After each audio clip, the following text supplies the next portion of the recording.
we go. There we go. Now we actually have a thing. I shouldn't have turned the stream back off, I guess. That's my bad.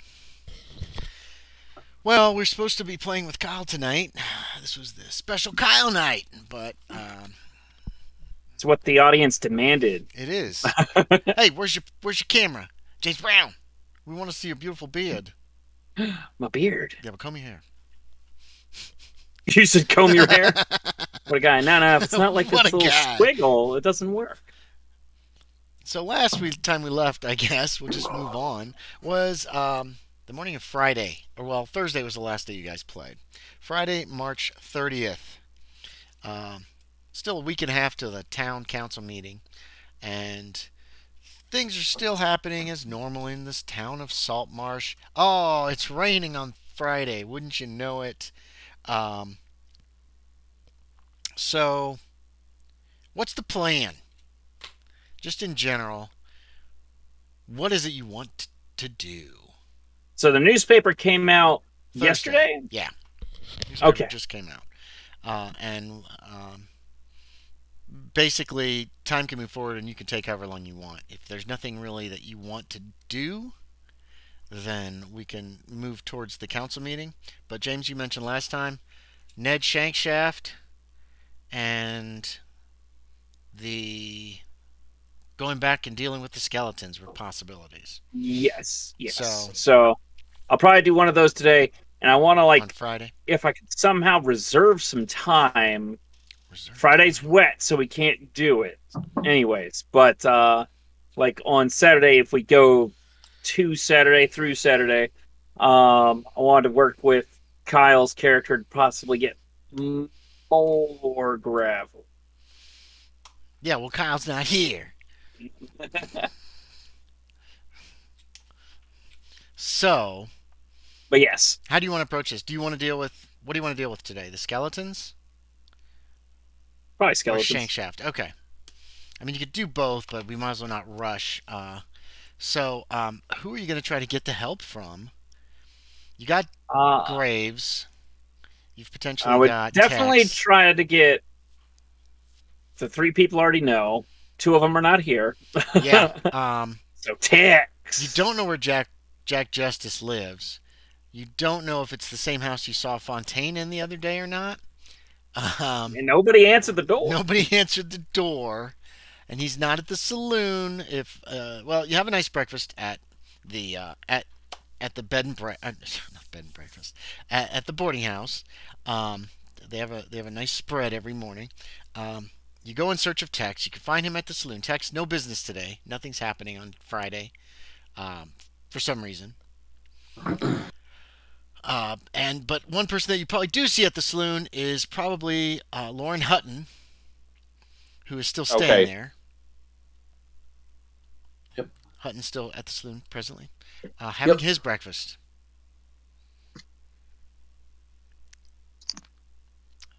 And doing what, Sean? Now the bar at the saloon does not have stools. There's like a brass bar at the bottom you put your foot on. You know what I mean? But you just lean against the bar. It's not for sitting and stuff. But people lean against the bar and eat and that kind of thing. Okay. So describe how they find you on Friday morning. Probably one of the few people in the saloon eating. So there's no tables in the saloon. Mhm. It's just the bar. No, there is. There are tables. There are also Okay, large round tables. There's a piano on one side. There's a small stage on one side. And then there's two sets of steps going up.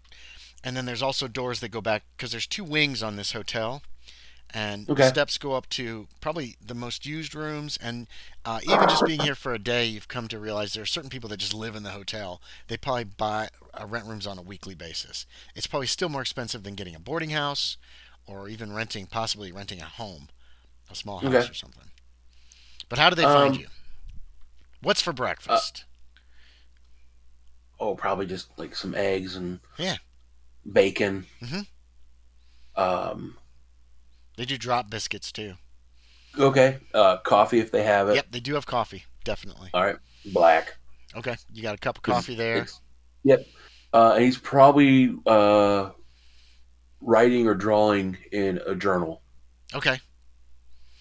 So, Hazard, you do see. How about Tex? Tex, are you having breakfast at the saloon? With a really nice gold pen set. Oh yeah, okay, yeah. So what are you having for breakfast, Tex?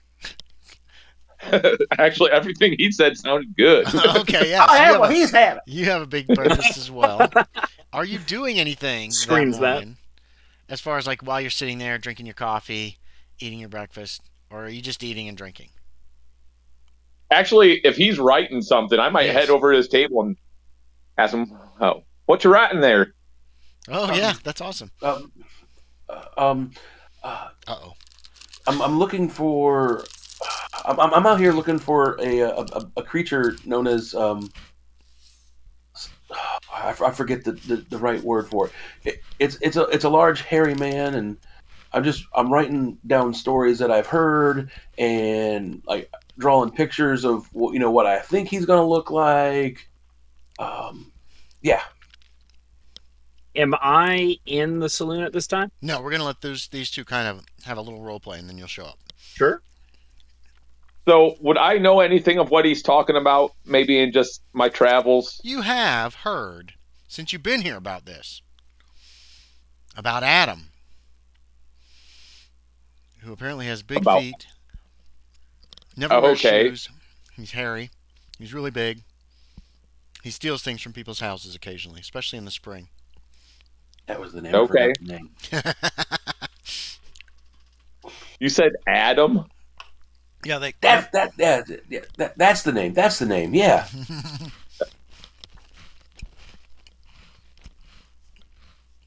I had heard stories from some of the Indians about this when I was still living in Chicago, and I've always been fascinated in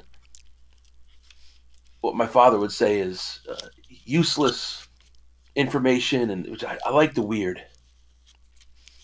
Oh, that's when Hazard walks in. Nice. With Graves behind him. Speaking of weird, Perfect. No, and I'd say he's more in a dressed down kind of outfit. Okay. More casual with a nice overcoat for the weather, though. So you're are you armed? Are you visibly armed? How about that? No, not yet. Okay. So you spot Tex and this fella that came in on the stage yesterday, sitting at a table. He met him yesterday, then, right? I believe Hazard. Didn't he talk to him at the bar yesterday? I met both of them. I think briefly. Yes, I saw you and briefly heard about something you were talking about, but I'm not positive. Yeah, I don't think that they've been introduced, to be quite honest. Same with you, Tex. You haven't been really, I don't believe, introduced. If I remember correctly. Oh, I think it was. Yeah. I think it was actually Yori I got introduced to. You did. You met Jack, and you talked to Ed. You talked to the bartender. We all got introduced to Jack because Jack introduced himself. Yes. So if y'all haven't been introduced yet, I'm not sure. I'm fairly certain Hazard. I probably will introduce myself to this man I'm talking to after we had a few words. Say, name's Tex. So, I don't know if you saw the paper. They had an article in there about me. I don't know how he found out any of that information. I tried not to give it to him. I'm Loren Hutton. Well, it's a pleasure to meet you. You too, Tex. And Hazard, you have come in and see them. You go over there. Start walking over to the table. Hazard walks over like he owns the place, like he always does. I feel like you make my guy more of an asshole than I mean to be. But no, it's unintentional. No, it's not like you walk in like, asshole. I own the place. Yeah. It's more of a, he knows he owns this. He could buy this place and then tear it down if he felt like it. Yeah. So yeah, you're there. You're muted apparently. Why, Tex? Okay. I have a proposition for you today. That's good. I could use some money. It's great weather to be inside, and this will be an inside job. Okay. Oh, and hello, Mr. Hutton? Loren Mr. Hutton. Do y'all know each other? Graves has gone to the bar, by the way. No, I was just being friendly. All right. Well, Mr. Hutton, if you're interested in this as well, the more the merrier. So, Tex, you know the thing I mentioned earlier with the very thin individuals, some could say just skin and bones. We were going to go settle that today. Oh, okay. Well, this Mr. Hutton here, he says he's looking for some stories about some weird stuff. Oh, is he? Maybe he would like to come along. It definitely sounds weird. Mr. Hutton, you're into odd happenings?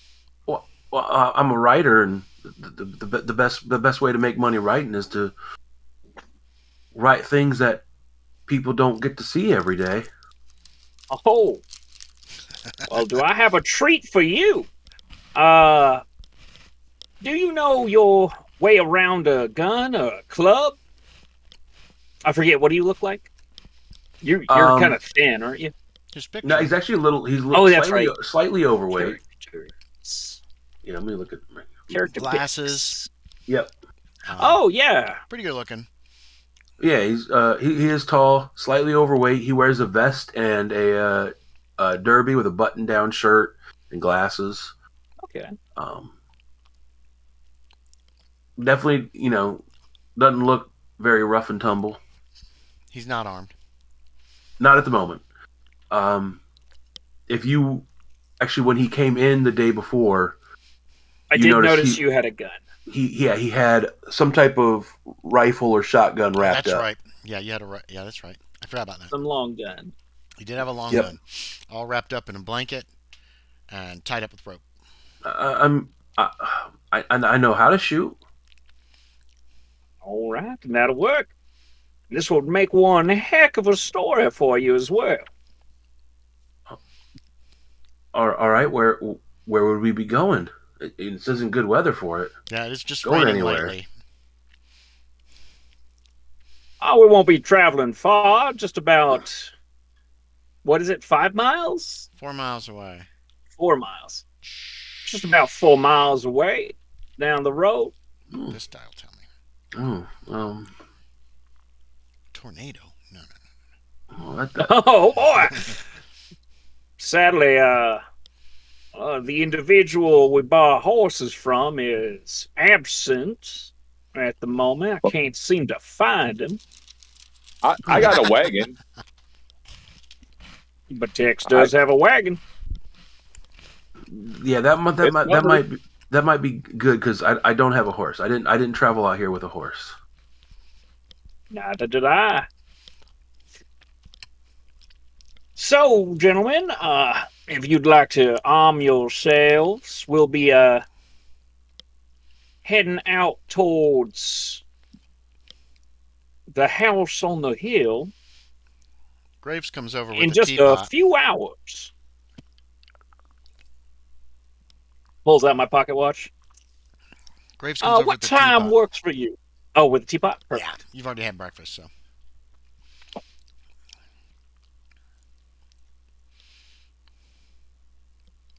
Why don't we get to know each other a little better over some tea? Mr. Hutton? You interested? I guess that'll be all right, yeah. So, you fancy yourself a writer, or you are a writer? I got a degree in shit. What did he get a degree in again? Journalism, creative writing. I went to university and I got a degree in writing and education. So a learned man. Yep, I went to the Illinois State Normal. Nothing more dangerous than a learned man. Good on you. We know what we're doing.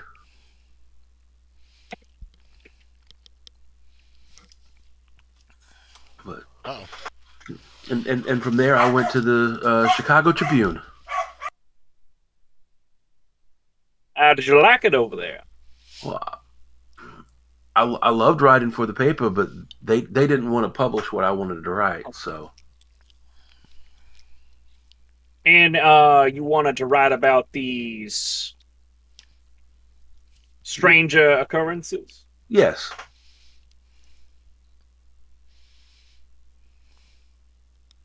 Have you run into anything odd? Or do you just are you chasing them at the moment? More chasing. I heard some stories, and I heard of a large hairy creature out here to the west. Now I've gotten the name Adam. So that's what drew me out here. Well, I don't know anything about no Adam, but if you're interested in the living dead, then that's what we'll be dealing with a little later today.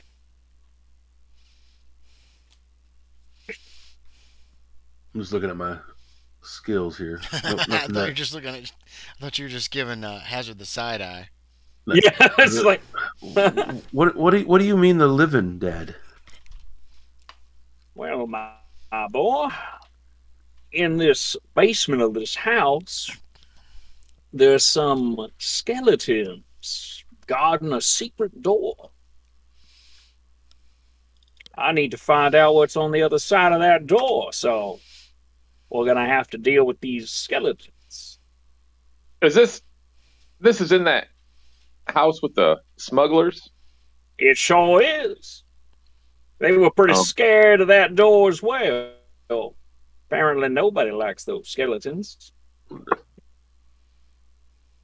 So there was just skeletons standing? Yeah, standing, waiting for any poor sap to come in and get too close to them. Apparently, Jack managed to take one out in one shot. So, hopefully it won't be too much of an issue. Are you sure they weren't just like skeletons that hang in like a doctor's office? Oh, no. I was attacked. So was the Kentucky gentleman, Owen Starr. Oh. Well, that's definitely different.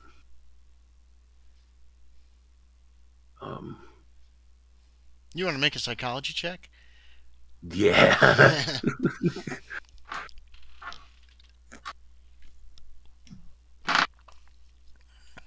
What you don't have to take.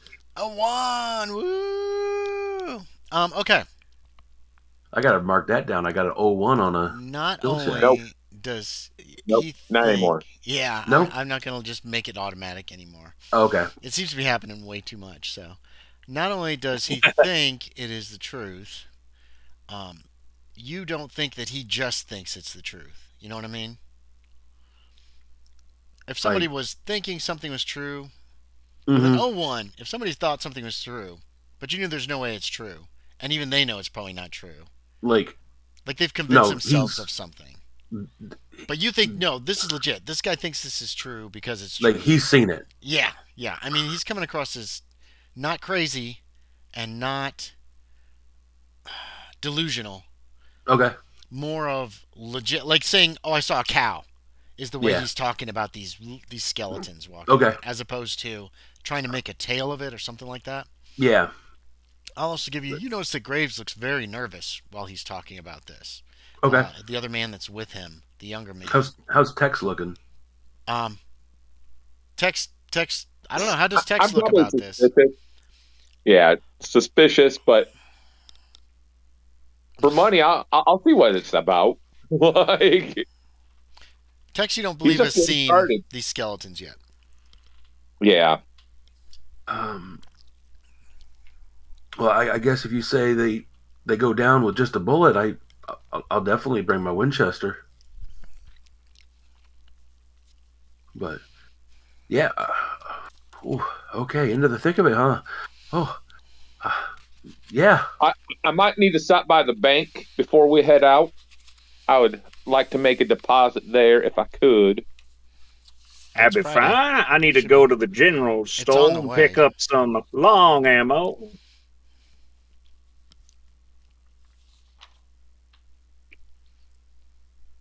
All right. All right. Would y'all like to meet up in about 10:30?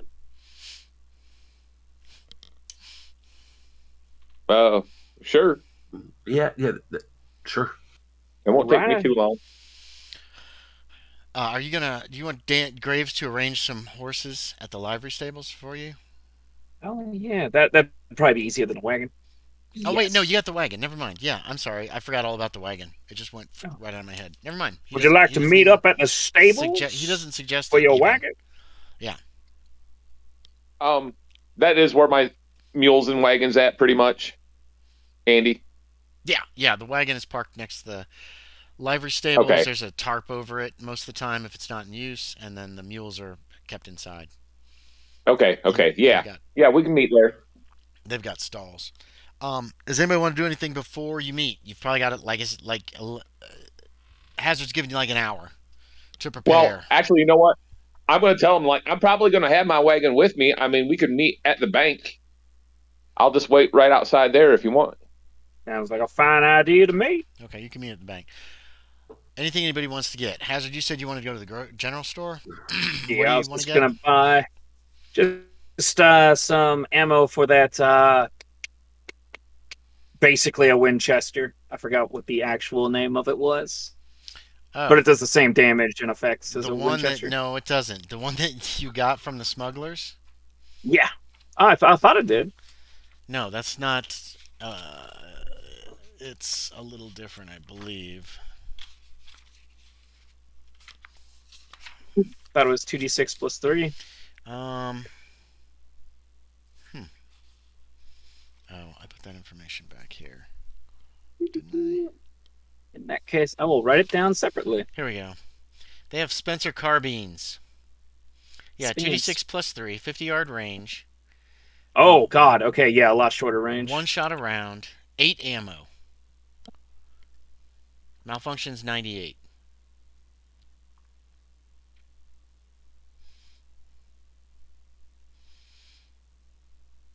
Yards.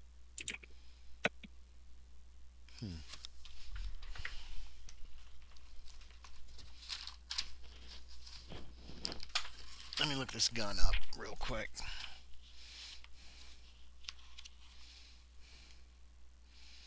Spencer Carmine is common. Yeah, there's some ammo for it you can buy at the at the general store. They sell boxes of ammunition. Like a box of 20. Yeah, I just get one box. Okay.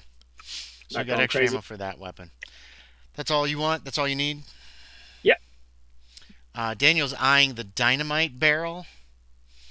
Or the dynamite crates. But doesn't say anything.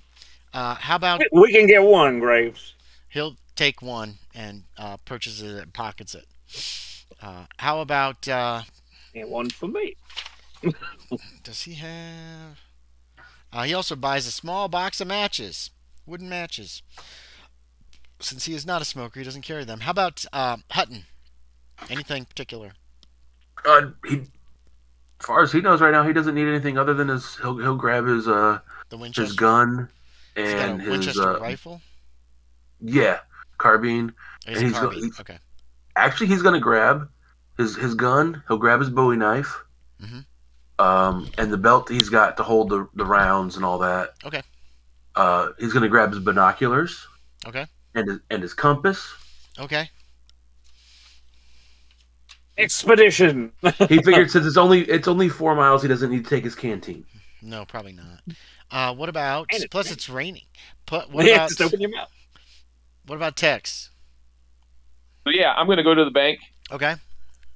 I'm gonna basically deposit the money that I had in my safe and put that set up in an account. Yeah, you could start an account at the bank. They get you all set up.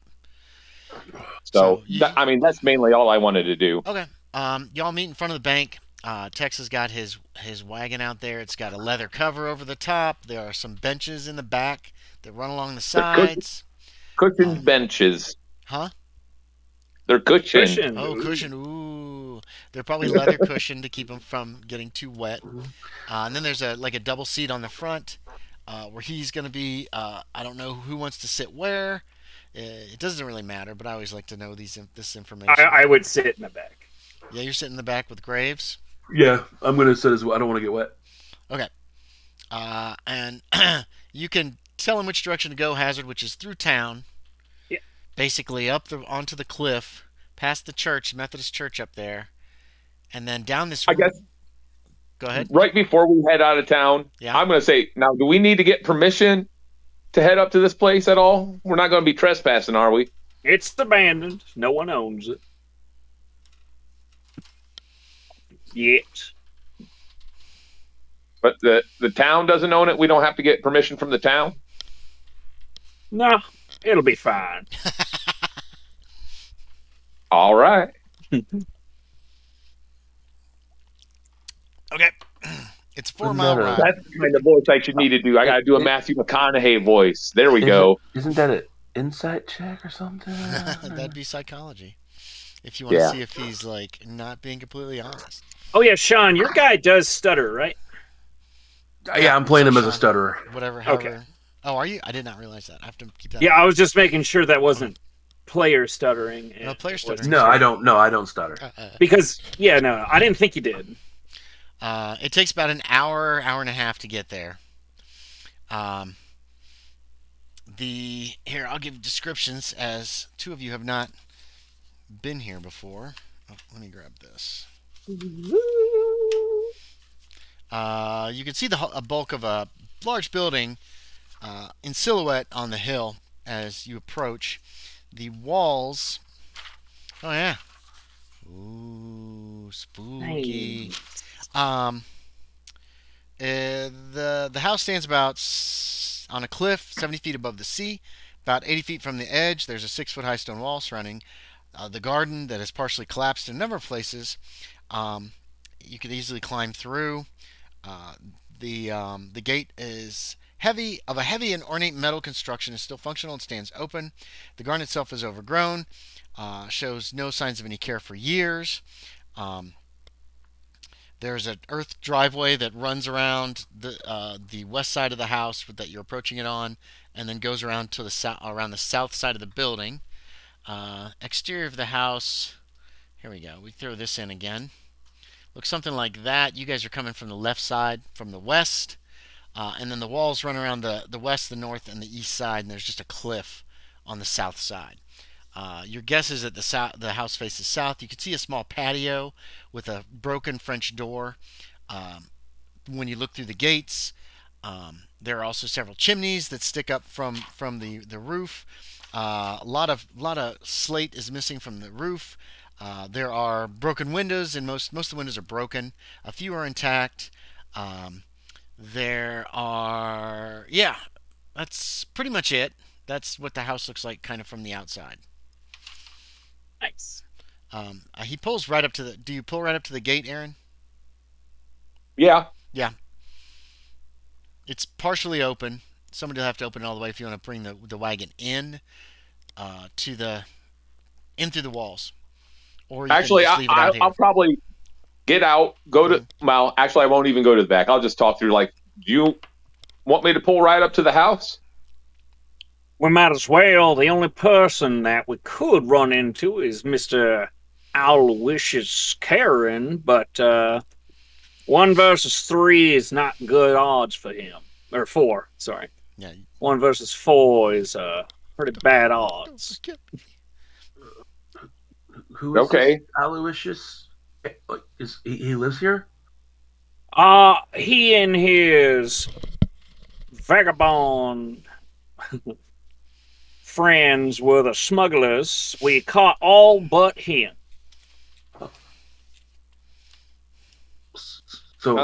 So he. None of you need any guns or anything like that? And I'd say I probably.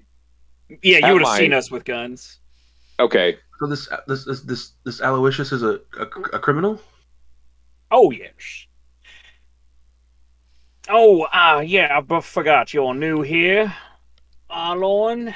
But I'm looking for my guns that mysteriously went missing. So, following this smuggler route, hopefully can solve that issue. I'm assuming a lot of guns. Actually, I don't remember the quantity. Not just crates like of guns, yes. Not just your personal gun. Oh, Lord, no. I can always make another one or have one made, but no, this was a large amount of my product. That's a good question. Is there? Have I ever heard of a hazard gun? Hazard? Sure. Make me an education check. Well, that's a good one for me. Are they not in stores anywhere? 61 out of 87. Normal. Yeah, you've heard of Hazard. Like you've heard of Remington or Schofield or Colt. They're another computer. Okay. I make people make the roll, James, because people who don't know guns, I should probably make them make a handgun roll or something. But if you don't know guns, a gun is a gun. You know. Okay. You might not even know that guns have specific manufacturers and that kind of thing. You know, you just don't think about that kind of thing. This one's the small piece. It could be regional though too.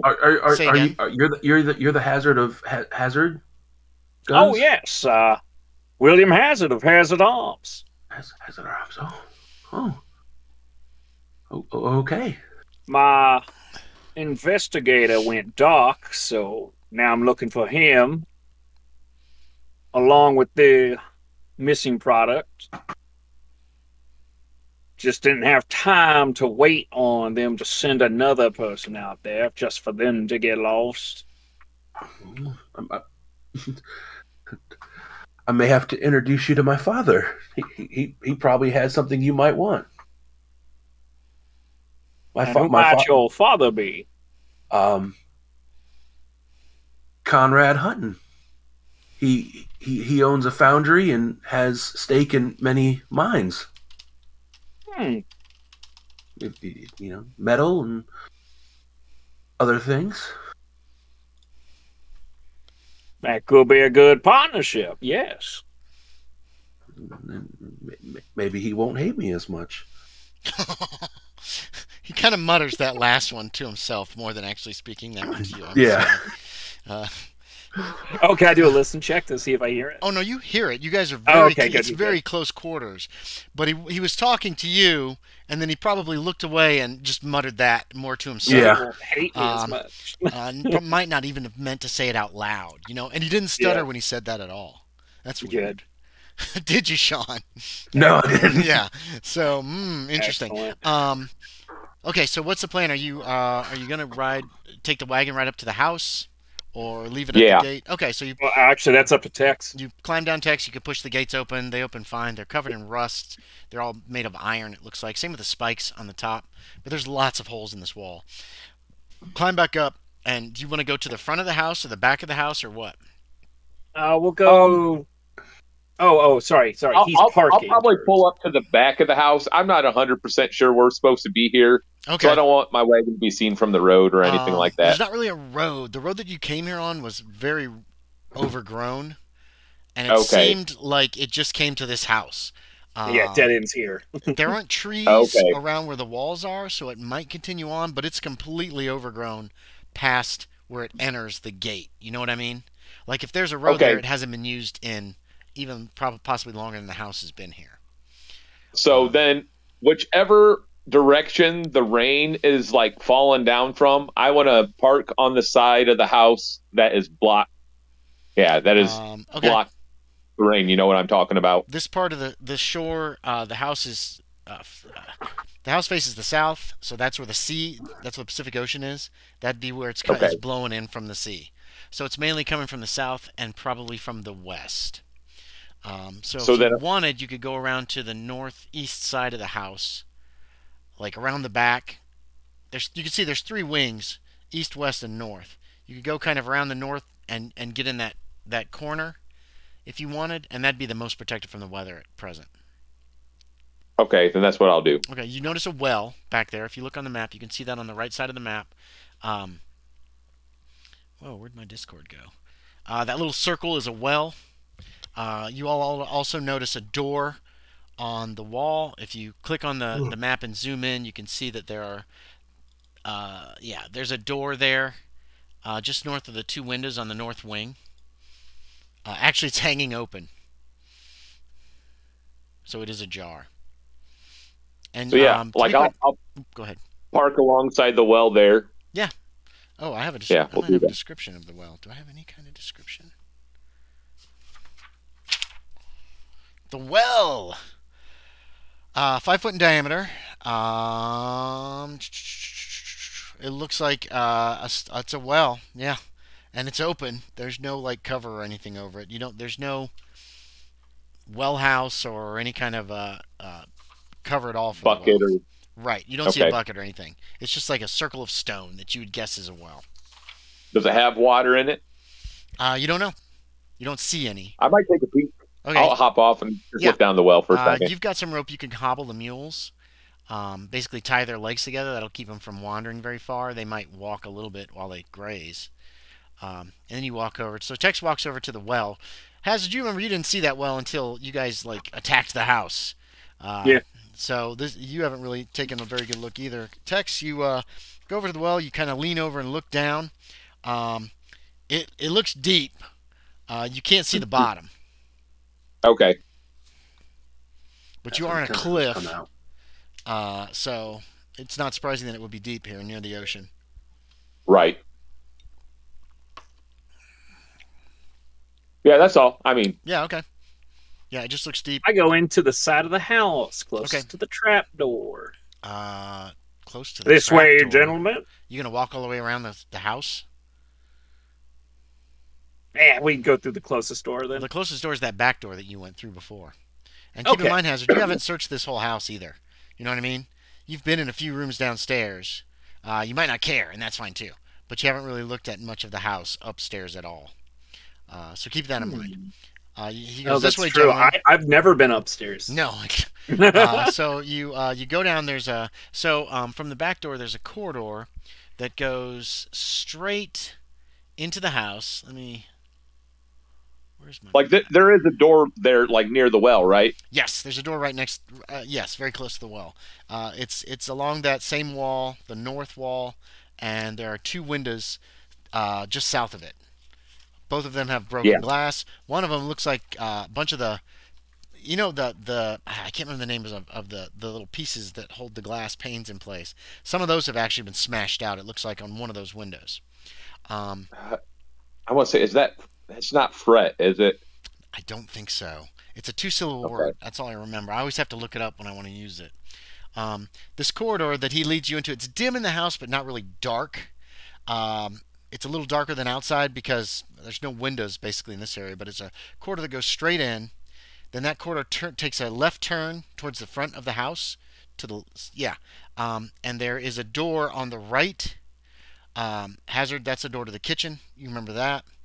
Are you heading for the cellar? Just the quickest way down? Yeah, the trap door. Okay. Yeah. So the trap door or just the cellar stairs? Oh, the cellar. Sorry. Cellar stairs will be the wine cellar stairs will be closer for this location. You enter a kitchen. Let's see. I will give you a quick.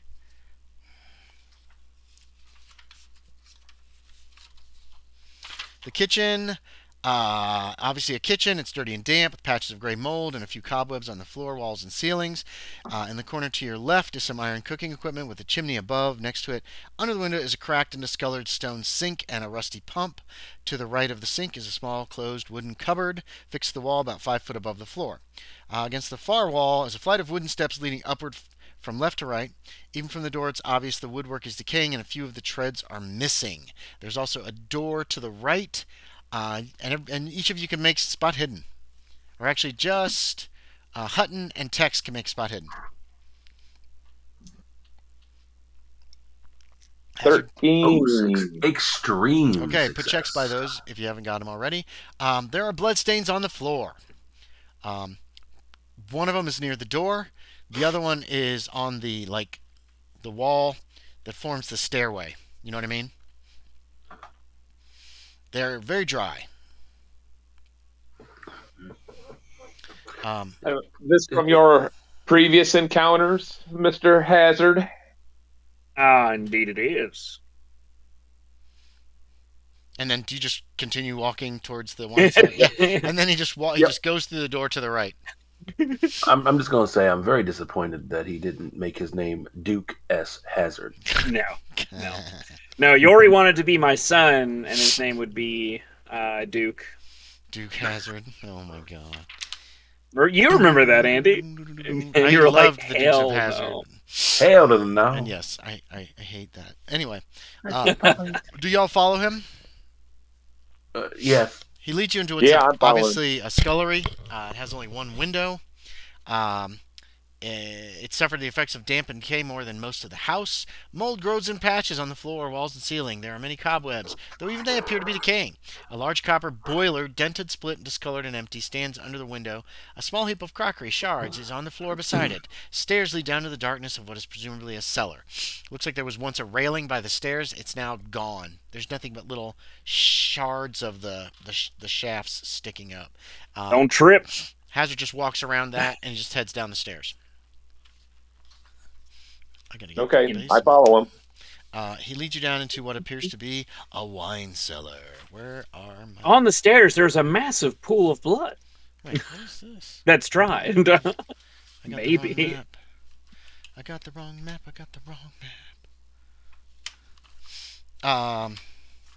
Oh yeah, at the bottom of the stairs. Oh god, yeah, there's a lot of blood down there. There. As you come down the stairs, it is dark downstairs, Hazard. Have you got a light source? Remember, it's dark in this basement. Didn't we have a lantern? No, I don't know. Does anybody have a light source? Yes. Do you? Yeah. You're just saying that. Okay, so Hazard stops at the top of the stairs. I'm supposed to have 2 lamps, but obviously I wouldn't have both on me. He's got a lantern that he's brought. He primes it, lights it, gets the flame to where he wants it to be, and then he leads you down the stairs. You find yourself in what appears to be a wine cellar. The dogs are barking. Okay, it's not dark out. They're outside. I can just hear them barking, though. It's obviously a wine cellar. Wooden bottle racks, mostly broken, line the north and west walls to a height of 6 feet. There appears to be no intact bottles left in the racks, though there are several with broken necks. Broken bottles cover the floor beneath and near the racks. At the foot of the stairs is a wide puddle of dried blood, apparently. There are also some smeared tracks that seem to lead further into the room towards the south, but then it appears that somebody has cleaned them up a little bit. Against the east wall at the foot of the stairs are also 2 large metal storage bins, which appear to be empty. The corpse would also be gone. That would have been recovered by the sheriff's men. So that's gone as well. That would have been fun to move. There is also like a big fireplace on the south side against the wall. Hazard walks... Before we go further... I want to inspect the fireplace, because of course that's a secret entrance too, right? It's a fireplace, all right. So Hazard walks over to the fireplace and starts. He looks up it. Are you touching it all around, seeing if there is any? Yeah. Give me a spot hidden. Give me a hizzy dizzy. Give me a spot hizzy dizzy. Hidden Hazard. I rolled pretty bad for my hizzy check. Oh no. So you didn't get it? No. No, I make a spot hidden, but it's only regular. Regular success?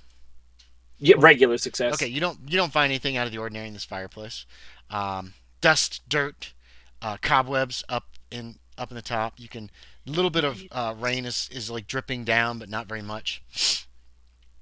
Got to roll that 01. I don't get those too off. But yes. Well, we'll continue this way. He walks over to a blank wall. and then he kind of feels around on it, and then he pulls, and part Is of the there wall like a blood pivots. smear that goes to the spot in the wall though too? No. The smears have been cleaned up in this area. Okay. It looks like somebody did some peremptory like cleaning down here, not in the puddle itself, but in this direction. The smears headed this general direction, and then they kind of stopped. Okay. Before the wall. Yeah, before the wall, about 10 feet before the wall. Yeah. So he pulls open this secret door, obviously. Do you want Daniel to carry that lantern? Yeah. Hazard? Yeah, we'll have Daniel carry it. So he'll hold the lantern. He creeps into the next room, which runs perpendicular, probably underneath the main southern wing of the house. And what you've got in this room, this is another very large room. It looks like a couple of beds are against the far wall from where you're standing. There are several like lockers scattered around. In the center of the flag floor is a long wooden trestle table on which there's scattered some cheap metal cutlery and earthenware crockery together with a large jug. There are a dozen wooden stools, most of them knocked over. Against the north wall are, let's see, nope, that's not here anymore. None of that's here. There's a large wooden bin next to the. Actually, you know what? I can go ahead and send you guys the cellar. Wait, what's this? Cellar. Yeah, we'll just go ahead and throw this in so you have kind of an idea what we're dealing with. So 20 is the wine cellar that you came through, and then this room is to the south. You also see a set of steps going up that just end in like a blank ceiling. And then the ceiling. Yeah. This is a wooden ceiling above you, obviously the floor of the house above. Next to the bin is what appears to be a crude metal wood-fired stove standing in a fireplace. Above the stove on a shelf are some iron and earthenware cooking utensils. Next to it's a small pile of logs. And near the foot of the steps appears to be a bolt of cloth, blood-stained cloth. Okay. Yeah. And then there's like a niche in that far corner to your left on the southeast side. Yeah. That's you can see. Hazard, where are you taking him? We're just gonna open the door to 22, and I want to peek in, make sure no one's in there. Okay. So he goes down around the niche, and he opens the door to this small room. He peeks in, and you can peek in as well. And you see it's clearly the quarters of a person senior to those who live in the other room, or at least the bed looks nicer than the two that you see in there. The picture shows 10 beds. Most of them are gone. There is a big pile of smashed up wood down in the southwest corner, though, by the way. Not in the corner, but back from the corner between the stairs and the wall. That might be the remains of the bed. Let's see. There's a comfortable-looking bed in the northwest corner with a wooden locker at its foot that's open. A small wooden table stands against the east wall. Well, actually, it's pulled out from the east wall. Beside it is a padded leather wooden chair. On the table is a brass 9-branch candlestick with 3 candles. Under the table there is a small wooden box, but it appears to be empty. On the shelf, empty shelf, and in the northeast corner is a wooden cupboard that's open. Oh, that other door, the one that leads to the east, is interesting because there's a strong wooden bar across it, carried in brackets on the frame and the door, and on the door has been written a single word, danger. Looks like using chalk in all capital letters. Okay. But that's not the room that Hazard went. He went into this other normal-looking door. He's got his lantern up, or Graves hold the lantern up while he kind of looks around this room, does a casual, quick inspection of the room. Hazard, nothing looks really different than last time you saw it. Yep. I'll get up, walk back out. Alrighty. So you gentlemen both have rifles. So Graves has already drawn his pistol, by the way. If y'all want to head down towards the west side of the room. The west side. I don't have a pistol out. I have my messenger gun out. Okay. The far side of the room, away from the door. Oh, okay. Graves looks confused at that. Which door? I'm gonna open this door, or one of us will open this door and back up to the group. And as they come through the door, we will open fire. That's what Graves does. Okay. He nods. He looks at his little 31 pocket pistol. In fact, let's move some of these beds so they'll be in the way of the skeletons. There's only 2 beds. The rest are just 2 beds? smashed Oh, that's not going to block remember? enough. This is the door to room 23, or? Yes. He's having you guys go towards the west end of the room. Okay. Yeah. I might just take up shop there at that corner. There. Okay, Tex goes over to the corner. By 22, you mean? Like just around the corner, so it'll give you some cover? Yeah. All right. Graves, if you'd like to step back, I'll get the door and Graves will get back the show up started. About 30 feet. His pistol, that's about the range of his pistol. He's 25, 30 foot back. He'll kick over one of those beds to make sort of a little barricaded. Not much. You could easily get over it. Yeah. He's very carefully pointing the pistol at the door. He looks very nervous. You see sweat starting to come off of his brow. All right. So I put my rifle many down of them are there? There should only be 5. All right. Lift the bar off. Okay, Sean, where are you? I'm gonna be. Let me look back at the. Remember, there's only 2 of the beds, and they're the ones that are on the right. All the rest are smashed up and against the west wall. Okay. So you could be anywhere in there, and it's not going to be. I don't know. I'll be like. Let me look. What's your range on my gun? You have a Winchester range of my gun carbine? is 50 yards. 50 yards, so it's 150 feet. Each of those squares is only 5 feet. You can't be out of range anywhere in this room from that doorway. I'll be back like 40 feet. Okay. So you're going to be kind of behind Graves, who goes down on one knee, and he's got his gun pointing at the door.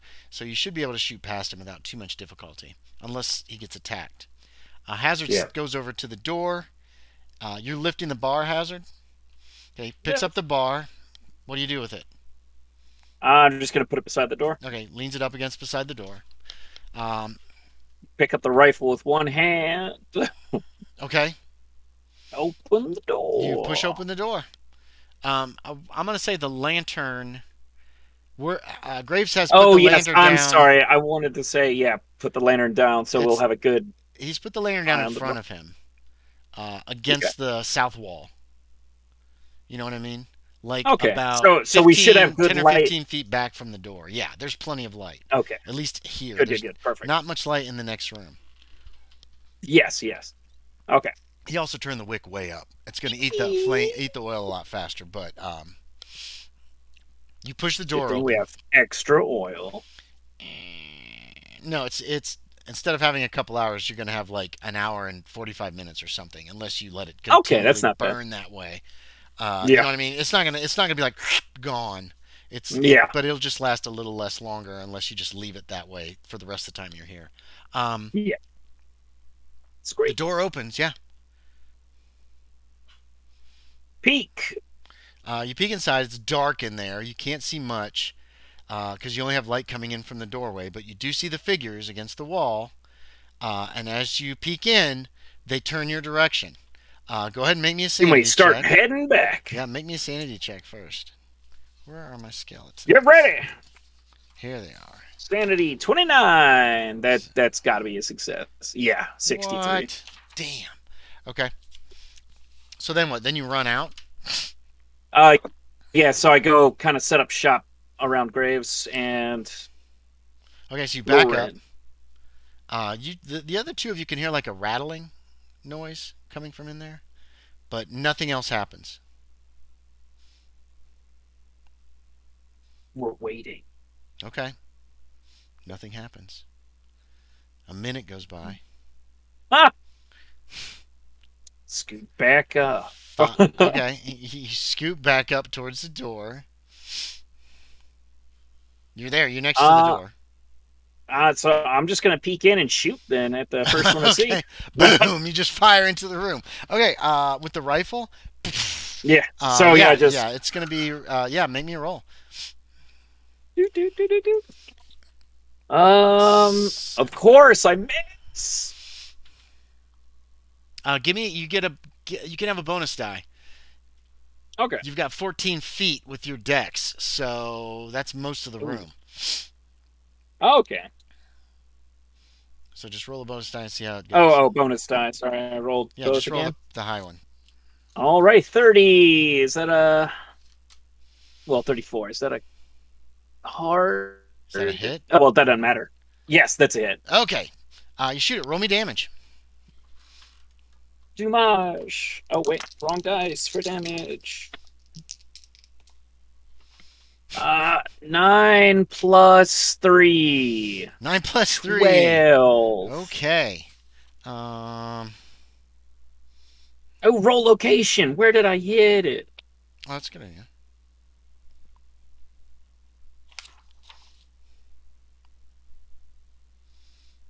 Oh, okay. What'd you say? 12 points of damage? Okay. 12. Gotcha. Where did you hit it?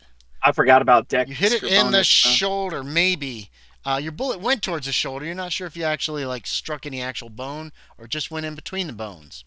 Yeah, the flash is kind of bright and the room is dark, so I don't know. Yeah, so is that it? You shoot at him? And then I'm going to back up again. Okay. You back up again. Moving. He backs up. He works the action on his repeating rifle. There's a rattling of bones from the room, and then nothing happens again. So are you just shooting at wind chimes? I don't believe they want to come out. Wind chimes. I'm gonna peek in that door. I don't care. This is easier than I thought it was going to be. Looking very how do you look? Are you looking like you don't believe him when you go over there? You walk over there, you peek in, right inside the door there's this skeleton standing there. And it goes, and it tries to swipe at you. The damn thing is moving. Make me a sanity check. Oh, they decided to wait at the door this time. This isn't a mangled body, is it? No, it is literally a clean skeleton that is walking around. I'm trying to get out of rolling. Trying to get out of 8 for your sanity. What the hell? Is that a success? Yeah, it's gotta be. Damn you! He's in trouble. Okay, so you made it. You're fine. Sanity-wise, 0 loss, sanity loss. Are you going to try to fight back or dodge out of the way from this, these claws? It's really, bones, finger bones are sharp. I'm going to try to dodge. Where's my dodge? You jerk backwards. Give me a dodge check. Oh, shit. 24 is a fail. A fail. I got a hard success. I got a hard success. So it slashes you for 2 points of damage. Catches you right in the middle of the chest. It's right across. Tears your clothes. Cuts you pretty badly. You don't have armor now. You remember? Is that what you just said? No, you don't have armor now, Aaron. No armor. Yeah. Andy does damage now. Yes, finally. Yeah, and we will start at Tex. We'll start the round at Tex. Hutton, you see Tex try to duck to one side as what appears to be some kind of you don't get a good look at it. It's too fast. But something hits him. And do you say anything or let out a shout or anything, Tex? No, not. No. But he's just like, whoa. He's real quiet. Yeah, like, damn. Okay, yeah, I'll be like, okay. But you do see a splurt of blood come from him as he stumbles in the doorway, essentially. Tex, there appear to be more of these things. and Okay. they're crossing the room towards you very quickly. So, sorry, So, but it's yeah. Hutton's turn. Hold on, it's Hutton's turn. Oh, Hutton, I thought you're you said we were back. starting. Yeah, well, you already went. You went and looked in the room, so that's where we're starting. How we're starting with you. Oh. Um, Take a shot. Just hold on. do I want to move up? Right now, you're how far away? You're like 40 feet back, right? 40 feet back. Yeah, you're pretty far away as far as like, not for your gun, but for like. Seeing what's going on. Yes, exactly. I'm going to move up and see if I can peek in. Oh, you want to go all the way to the door?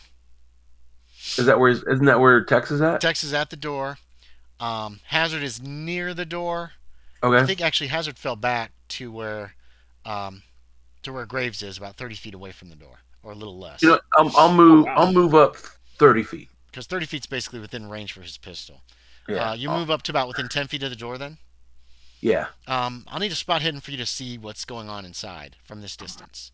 Are you like against the right wall, the south wall, kind of? Yeah, you can, because the door opens.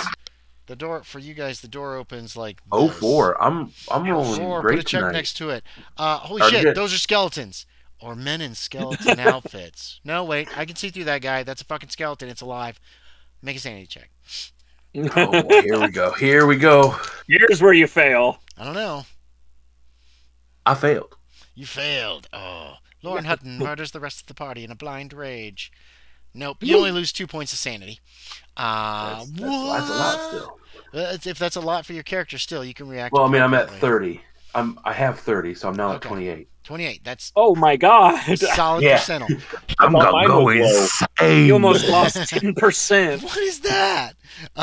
No, he almost lost. Yeah, he did almost lose 10%. Okay, so, yeah, that's kind of creepy looking. You moved up 30 feet. What's your movement rate? 7. 21. That would have taken 2 movements, so that's pretty much it for you for the round. Okay. Hazard, you're at the top of the round. Down around. Tex is kind of in the doorway. He's on one side. It's like he fell back against like where the hinges are. You know what I mean? He was surprised. Oh, so he's to the south side. Yeah. Yeah, towards the south side, but he's still kind of in the doorway. But there's still plenty of room for him to for somebody to get by if you want. What do you want to do? You know what? I forgot. Back up, guys. 60. And I'm taking aim to shoot at the first thing that comes through the door. That's Graves. Okay, so you're aiming to try to hit one of these things when they come through. Yes. Star's not there. Graves is going to do the same thing. He seems pretty shaken. There are 5 of these things, Tex. They move forward fairly quickly. They were already fairly close to the door. 2 of them are going to attack you. Okay. Just coming at you, like trying to slash at you. Do you want to dodge or do you want to fight back? I'm going to die. Okay. You're going to get a shot off, but they're going to get to try to attack first. I was just wondering if I could get lucky and roll an arm so it shoots the bone, you know. You might, we'll see, but they get one attack first. So it here's helps your first lower attack. I'm dodging. Okay, give me a roll. I rolled a 96. It's almost as bad as I rolled. And you're trying to get out of the way. Give me a second dodge. 34 is a fail. Yeah, I failed too. Oh. I rolled nothing but fails here. So there's 2 of them visible, maybe more. You will be firing into melee, which requires a penalty die. Yeah. And if critical miss means you're going to hit Tex. Oh, okay. That'll Is be that just fun. 100? Oh, okay, fine. Yeah. Okay. No, Graves no, hesitates. He doesn't I'm not want to gonna- accidentally hit. He's not going to fire. He doesn't want to hit Tex. But Hazard, you are ready to fire. So Yeah, I'm Boom. confident. okay, make a roll. Text Somebody starts shooting at these things that are practically on top of it. It doesn't seem very like gun safe. But you rolled a 38. I've been in the war. I've been in gunfire before. Yeah, but I probably had people 13 shooting at me. damage. 13 damage. Let's see. I love these D6. You hit it in the left thigh. upper leg. That's like the largest bone to hit. Yeah, it is, and actually that bone right shatters in the femur, like glass. basically. The bone shatters like glass. The lower bones fly back into the room somewhere, and the whole thing topples over, and just when it hits the ground, it's just like all the bones just like scatter. You know what I mean? Just comes to pieces. The skull tunk tunk tunk somewhere back into the room behind. Get back! Jack is not here. Tex! I got all right. these names ready. Yeah, they're right in your face. Yeah, I'm gonna back up if I can. Yeah, okay. You back out of the doorway. And I do want to take a shot after I back up if I can do that. Yes, you can. You can back up and squeeze off a shot from the carriage gun, or not carriage gun, the messenger gun. Yeah, okay. Yep. That will definitely be within 10 yards. Yeah. This shot, do you want to do one barrel or both barrels? Remember, this is a double-barreled shot. It's what this is, guys. It's a cut-down shotgun. It's not a sawed-off, but it's cut so it's only got about an 18-inch barrel, and then the stock is also cut, so it's easier to use in close spaces. Not quite as easy as a sawed-off, but it's still meant for close range. Is your best bet. So, nice. One barrel or both, Aaron? One. Okay. Boom. This is loud. Deafening almost, especially in the close confines of these rooms. Oh. So it is super especially loud. For the two of y'all. Gun smoke is everywhere. Go ahead and make me a roll, Aaron. I rolled a 55. That's a regular success. Okay. Roll me damage. I believe it's solid. 46, right? That's for both barrels, isn't it? No, that's for one. It's per barrel. It's a 12 gauge. It's per barrel. Oh, okay. So, 46. Yeah, 46. Oh, man. I am not prepared for 4d6. I got to grab another six-sided. Shotguns do a ton of damage, especially at close range. They're great weapons. Shotguns are nasty. I love them. Especially a 10 gauge. Yeah, fair warning. If anybody points a shotgun at you, just put your hands up and hope to God they don't surrender. Yeah, because that's a lot of potential damage. 16. Oh, wait, plus 2. On an 18. Average roll, that'll still 18? Kill a player. Okay. Says 46 plus 2. Yeah, you also hit in the leg. You were backing up. You were a little panicky. Boom. It's a shotgun, yeah. Yeah, the leg is gone. And again, this thing topples to the ground and shatters. And just all the bones just go skittering out. Except this one fell forward, kind of towards you. Basically, you went and it did that. You know what I mean? Yep.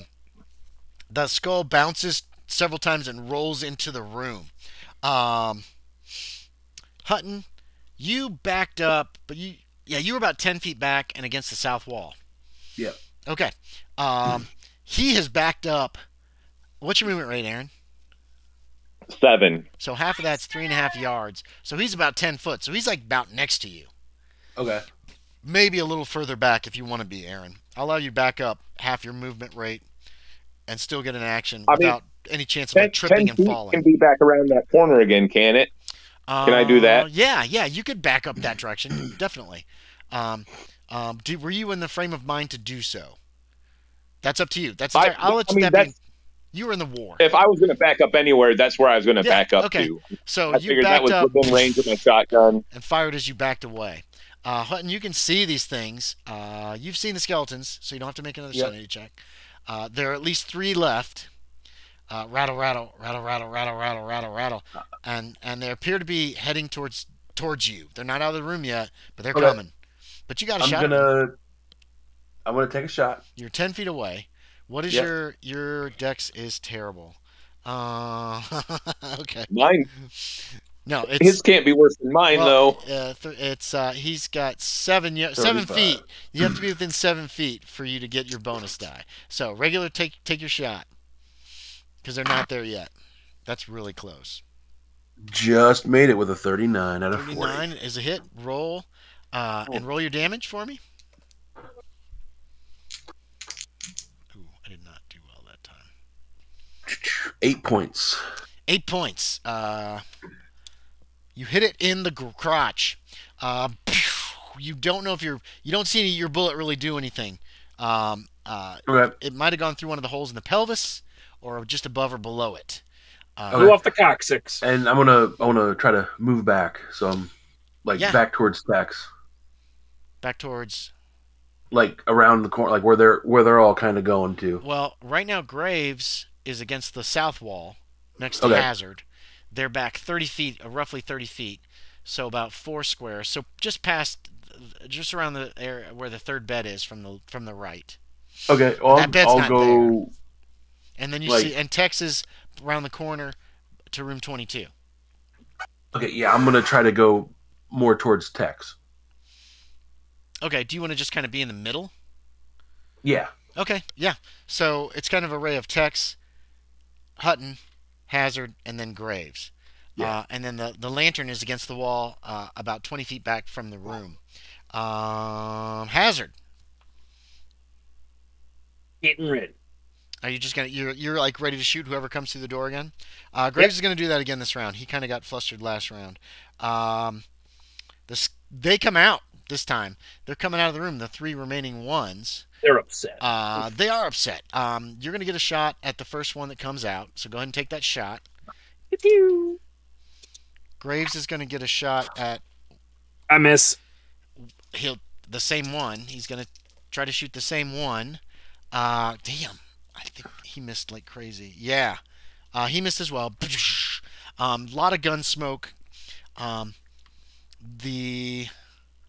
Everybody make me a luck check.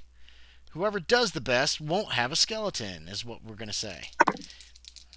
I got a skeleton. Oh, hell. I rolled 08 for Graves. He might be the winner. Damn. He probably won. I got a 72 out of 65. His luck is not great. That's an extreme success, but it's barely an extreme success. I got an 83 out of 90. Success. Aaron, how'd you do? Did you 94 out of 55. You got fail. How did Hazard do? I failed, but only by. Well, what is your luck? Is it 7%? 65. Okay, so so Graves is the only one who does not have. He got an extreme success. He's the only one that does not have a skeleton rush at him and try and start to claw. But he's also the furthest back, so that makes sense. Yeah, I guess it is. He is. He's pretty close to furthest if he's not exactly the furthest. Their move is, let's see, they can get about 21 feet. Okay, so Hazard, you're going to have one. You were 30 feet back with Graves. So they have to make a double move to get to you, so it doesn't get an attack this round. The others will be able to get to Tex and Hutton, and they're going to try to attack you. Hutton, do you want to dodge or fight back? You can use your rifle and try to like smash it with the butt if you want to fight back. You would use your fighting brawl for that. Yeah, I'm going to try to fight back. Okay, so give me a roll. As it tries to slash at you. 08 out of 40, so extreme. Success, so roll me, we'll do a d6 for that, for damage plus any damage bonus. Alright. 4 points. 4? Okay. Nice. You are beating on this skeleton. It doesn't seem to have any particular effect. It's kind of panic fire. Tex, you're being attacked. Do you want to fight back or dodge? Oh, wait. I'm going to dodge. Okay, give me a roll. 55, fail. 77, fail. I also am not rolling well for my attacks right now. The last one's headed for Hazard, but it's not going to be. He gets to you. He's up in you and Graves' face, but it was a double move to get there, so he does not get to attack. Tex, you're up next. This thing's right in your face. You can point blank with a shotgun if you want. You know what I mean? Like, a pistol would be better, but you basically can do a from the hip with your shotgun, especially a carriage gun. It's a cut-down gun. Sean, you're going to have a penalty die for a rifle.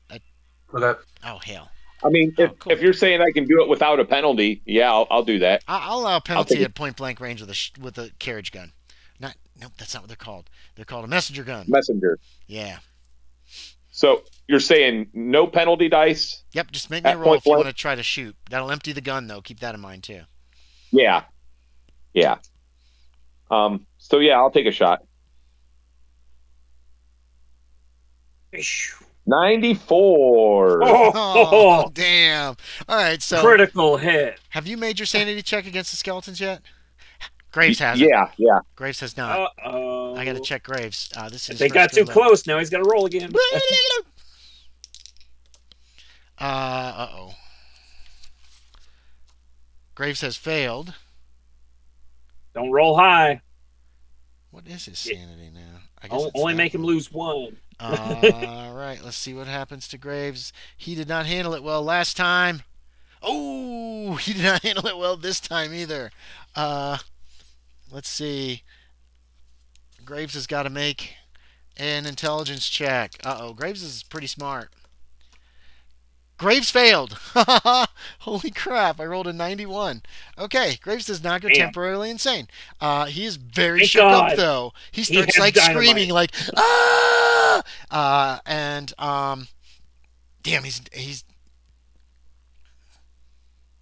Damn, he's what? Actually, what we're going to say is he had a ready to action, kind of. He was ready to shoot him when they came out. Oh, but he doesn't get that now, because he's like, ah! And he starts screaming at him. Hutton.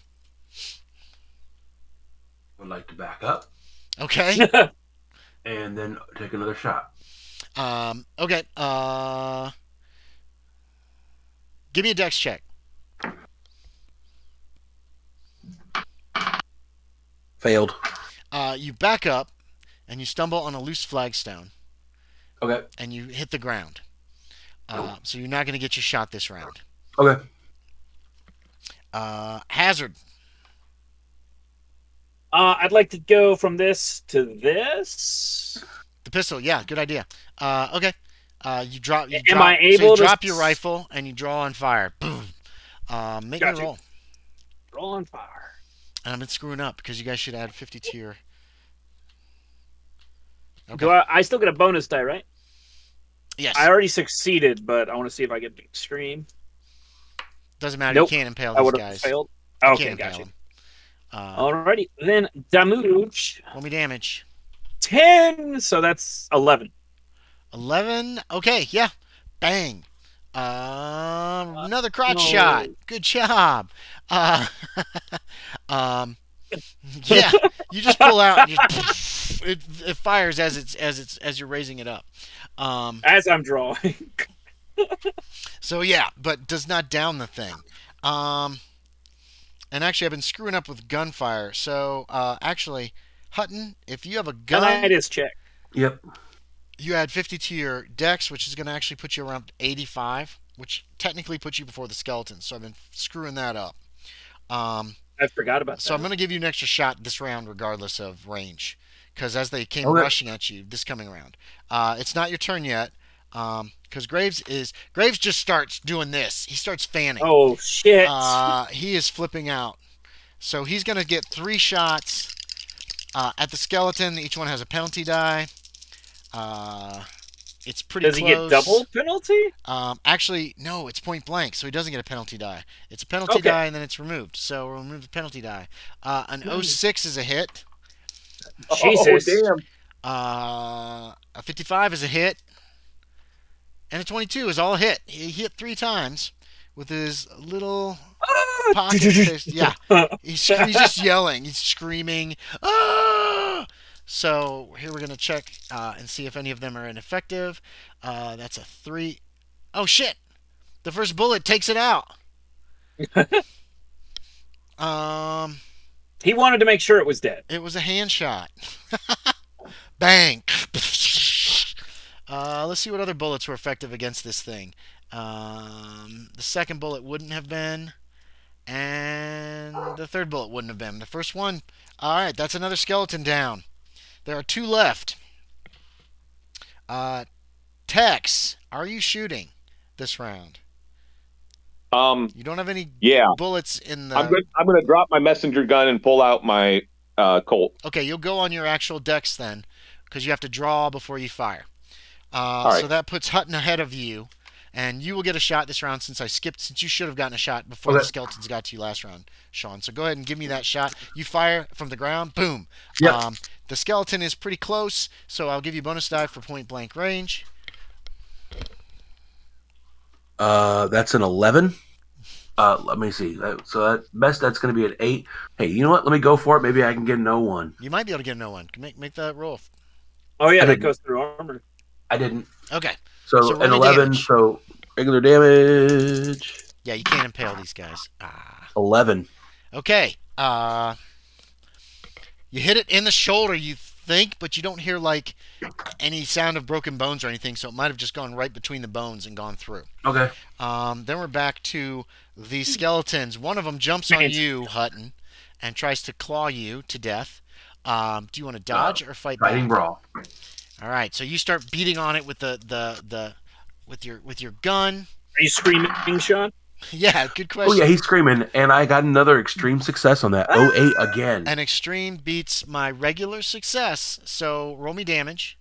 A 1d6 plus any damage bonus for the butt of your rifle. Oh, I didn't roll. Another 4 points. You're beating on it, but it's still coming. Tex, you've got one on you. Do you want to fight? You're dodging as it tries to slash at you. 87, I failed. I failed as well. Okay, so the other one is clawing at Tex, who is, like, trying to stay out of the way. It's tearing your clothes and ripping your hat. You have a hat? Yeah. You gotta have it goes like this, and your hat gets this big rip in it and gouged open.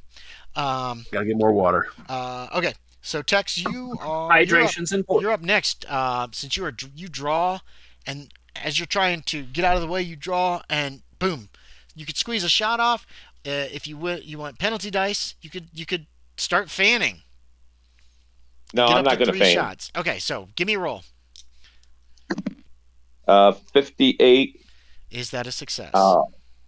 No, that is a fail. Okay.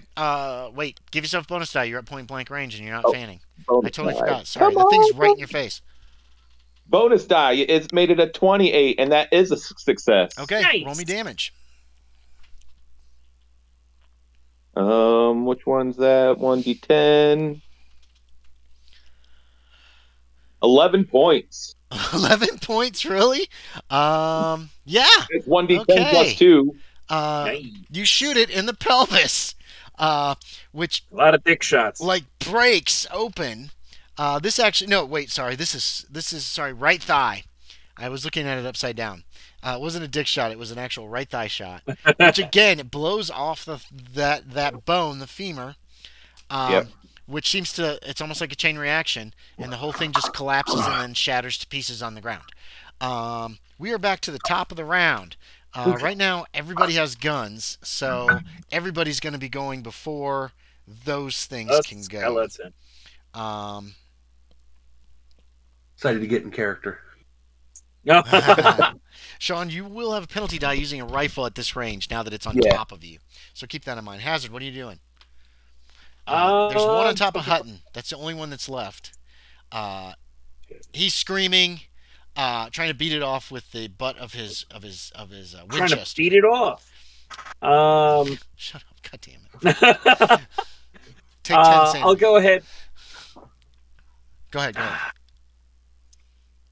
I'll grab the rifle to hit it with the rifle. Okay, then you're not necessarily going first because you're going to possibly not. Nope. You're running over to hit it with the rifle. Okay. Isn't it right beside me almost? No, Graves shattered that one. Oh, but I thought Hutton was pretty close to me. Hutton's closer to you. You can get to him and still attack this round if you want to do that. But but I don't get to go else is shooting first. Graves is not going to shoot. Graves aims over at that skeleton and looks like he's trying to get a clear shot. I don't think he's going to be able to find one, and he won't be able to go on as fast as a gun could go. He doesn't want to risk shooting. Obviously, doesn't want to risk shooting Hutton. Tex, are you going to try to shoot? You don't. You do have a pistol. Yeah. Yeah. Are you going to try to shoot? Whoa. Focus. Damn it. I'm probably going to wait for a clear shot too if they back up or something. Okay. So you can when we get to your round, that's when we'll check and we'll see what's happening.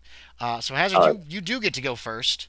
If you want to rush over, you turn your gun around or you raise up the butt like this and do like this. Yeah. You can attack that way. So go ahead and make me a roll. It's not it. For some reason, these do have a dodge. That's weird. So no, it's gonna fight back. What am I talking about? You come stomping over, and it takes a swing at you.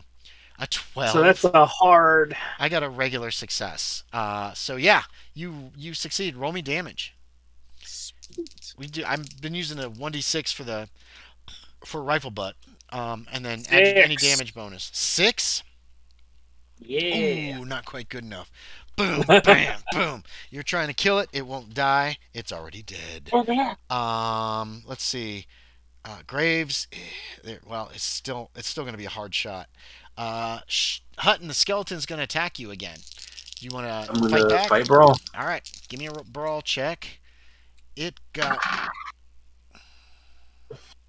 normal success. Failure on my part. So roll me damage. Oh. 6. 6. Okay. Yeah. Tell me what happens. I'm just bashing into its rib cage. Okay, the rib cage just like there's nothing left of the rib cage, and as he gets in, he hits it in the spine too, and the whole thing stumbles backwards as it just kind of collapses into pieces. Are you still screaming, Hutton? No, you're probably done. Stop screaming now. Well, I mean, once it falls, but the whole time we're just like, ah! Yeah. Okay. Actually, Graves was too. Ah! Ah! Ah! Yeah. It's very, aside from Graves's like heavy breathing, once the last one drops, it's very quiet down here. Although all of you have this ringing in your ears, obviously. Yes. Nah. Tex doesn't. He always has that. Has it. Yeah, he has that ringing in his ears all the time. Okay, the room is filled with gun How would your smoke. ears be after blowing up dynamite in a mine? Yeah. It just stinks of gun smoke in the room. There's just clouds of it. Most of it came from Tex's loves shotgun. that smell. He loves that smell. You're almost choking on it. There were so many rounds fired. Yes. I smell it worse. Hazard's all worked up. You got a hard on. Graves is still like pointing, like looking for a target. And then he turns and he points back towards that door. And he's just pointing at the door. You can see sweating. His eyes are really wide. You can see the whites of them. What do you guys want to do? I'm going to pick up my messenger gun. I'm going to make sure everybody's okay real quick. You got it. There's smoke coming out of it. There's blood on Tex. Oh, I think he's at work. Okay.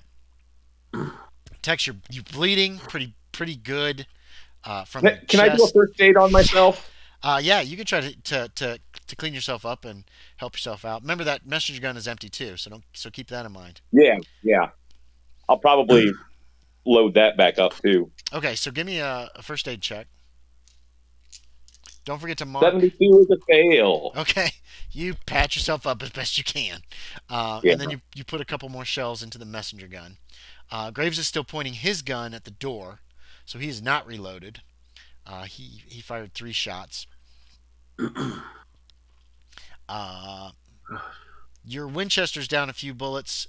Yep. Hutton. Yeah, I'm gonna stand up and he's. Oh, push the glasses up. Yeah. Oh my. Perfect. That makes it a lot easier tomorrow. Well, I'm sorry, Mr. Hazard. I was rather skeptical of these skeletons. Most would be. You were serious? And now you have a good story to write there. Yeah. As I'm going to pull out a couple bullets and smoke. Load them back into the Winchester. Okay. Good idea. Graves is still pointing his gun at the door. At the open door. Daniel, if you want to go ahead and reload your pistol. I believe that's all of them. Are you sure? About to go check. I'll reload I'll when we know. walk towards the door. Okay. Do you have string cheese and you're not pulling it apart? Yes, I eat it chunky. like I eat my chocolate. The chaos you are presenting. You peek in again. I'm saying it, shit. Sean's gone crazy. I'm glad we're not in the same room. Oh, wait, that's a good point. Do we get sanity back now or later? Oh, yeah, everybody can roll me a d6 and get sanity back. Nice. Keep rolling high, D6s. I got 3. 1 of 2 back. Damn it. Not good enough. Graves got 2 back. All right, it has still affected me a little bit. I'm still down 1 sanity. Let me erase I will never recover. Never. I grabbed the lantern. Okay, yeah. You pick up the lantern and head in. Here. I will modify y'all's map. Because I already know where the secret door is. Yes, you already know where the secret door is. Let's see. Do I have one of these maps with a secret door on it? Oh, yeah. Wait. Oh, yeah. Yeah, it's one of the really high up ones. No, I'm giving you a new one here. If we're to scroll up. No. No. This one also shows where the skeletons were standing when there were 6 skeletons. So he walks in. Are you walking into the room? Yeah. Okay, so Hazard holds up the lantern. So do you have the rifle in one hand? Yeah, rifle in the off hand. And peeks in, and then he walks into the room. You see Daniel break open his pistol. It's a pretty small little pistol. And starts pulling out. If one of y'all could bring the bullets. bar inside the room, I'd rather not get locked in. You hear that from inside the room. Daniel's reloading. What do the other 2 of you want to do? Actually, I'll be following him, and then I'll grab the bar and take it with me. Daniel, if you don't mind waiting outside the door. And good shooting, by the way. Yes, sir. He's still working on getting all the bullets. If he's waiting outside the door, why do we need to take the bar in? I changed my mind. You're already inside the room with the bar, Tex. Well, why am I in here with this? Well, the way I was seeing it is I would have had a gun in his hand, though, too. I guess I could have holstered my pistol. And you hold your rifle, grab the bar, kind of drag it into the room. That's when he said, Daniel, if you could wait outside. And that's when you say, why am I bringing this bar in here then? Right. This is exactly how it went down. That's extra precaution. What about Hutton? I'm going to come in with him. Yeah. A very dusty room. Looks like nobody's been here for years. There's no other way out of this room. There's no doors or anything in here. It's like, why? Oh, he said secret door. Oh, well, he said that. Yeah. Anyway, so he says a lot of things. He does. Anyway, so you don't see the other doors. Yeah. After your loss of sanity and this massive gunfight, yeah, it's like a kind of a letdown. It's just an empty room. You know what I mean? Yeah. It's a big empty room. I mean, it's about almost 30 feet deep and then about 12 or 15 feet across.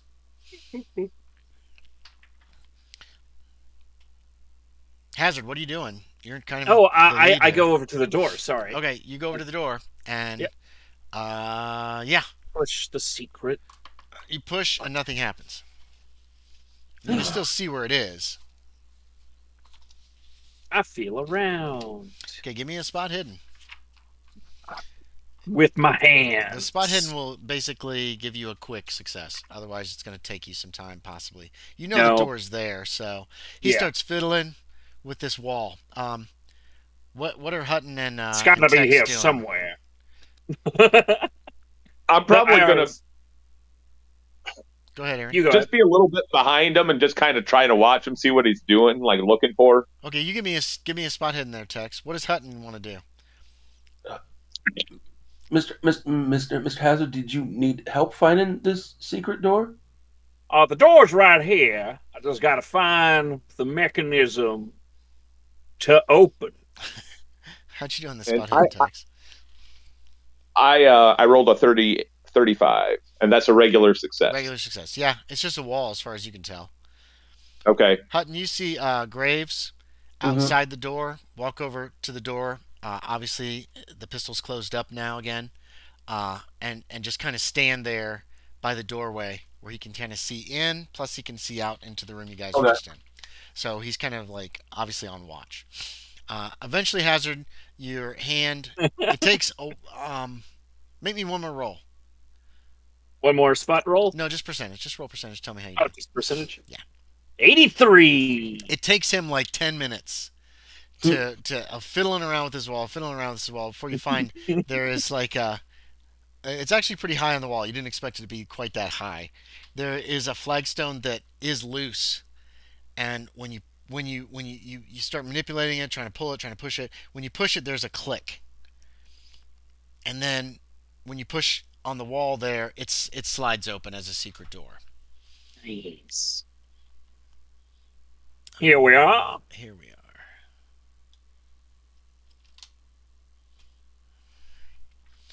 It's dark. You've put your rifle's leaning against the wall down, and the so I can do lantern and I would assume the lantern was on the floor while you were searching for the secret door. It was, yes. Yeah. Okay. So, but now I'm just picking it back up. Okay, you pick up the lantern. It opens. Oh no! It opens towards you.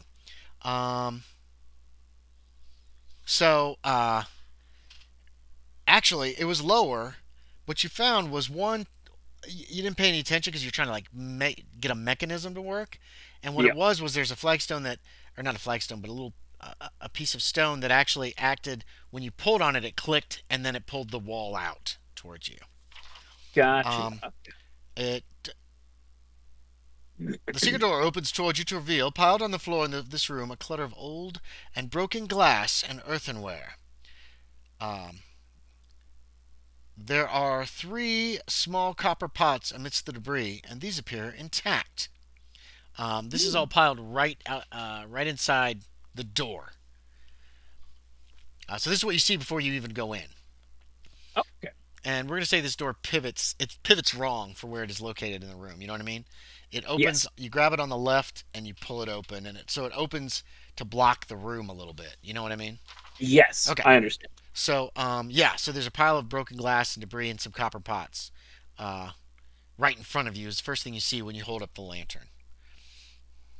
Are you taking the rifle with you, or are you just going to leave this back? No, I left the rifle leaning up against the wall. Okay, so you just got the lantern at the moment, and probably your hand on your pistol. Oh, you draw it? Yes. I'll have it down. Okay, so hand on your pistol. I'm you're peeking pretty in. Fast draw.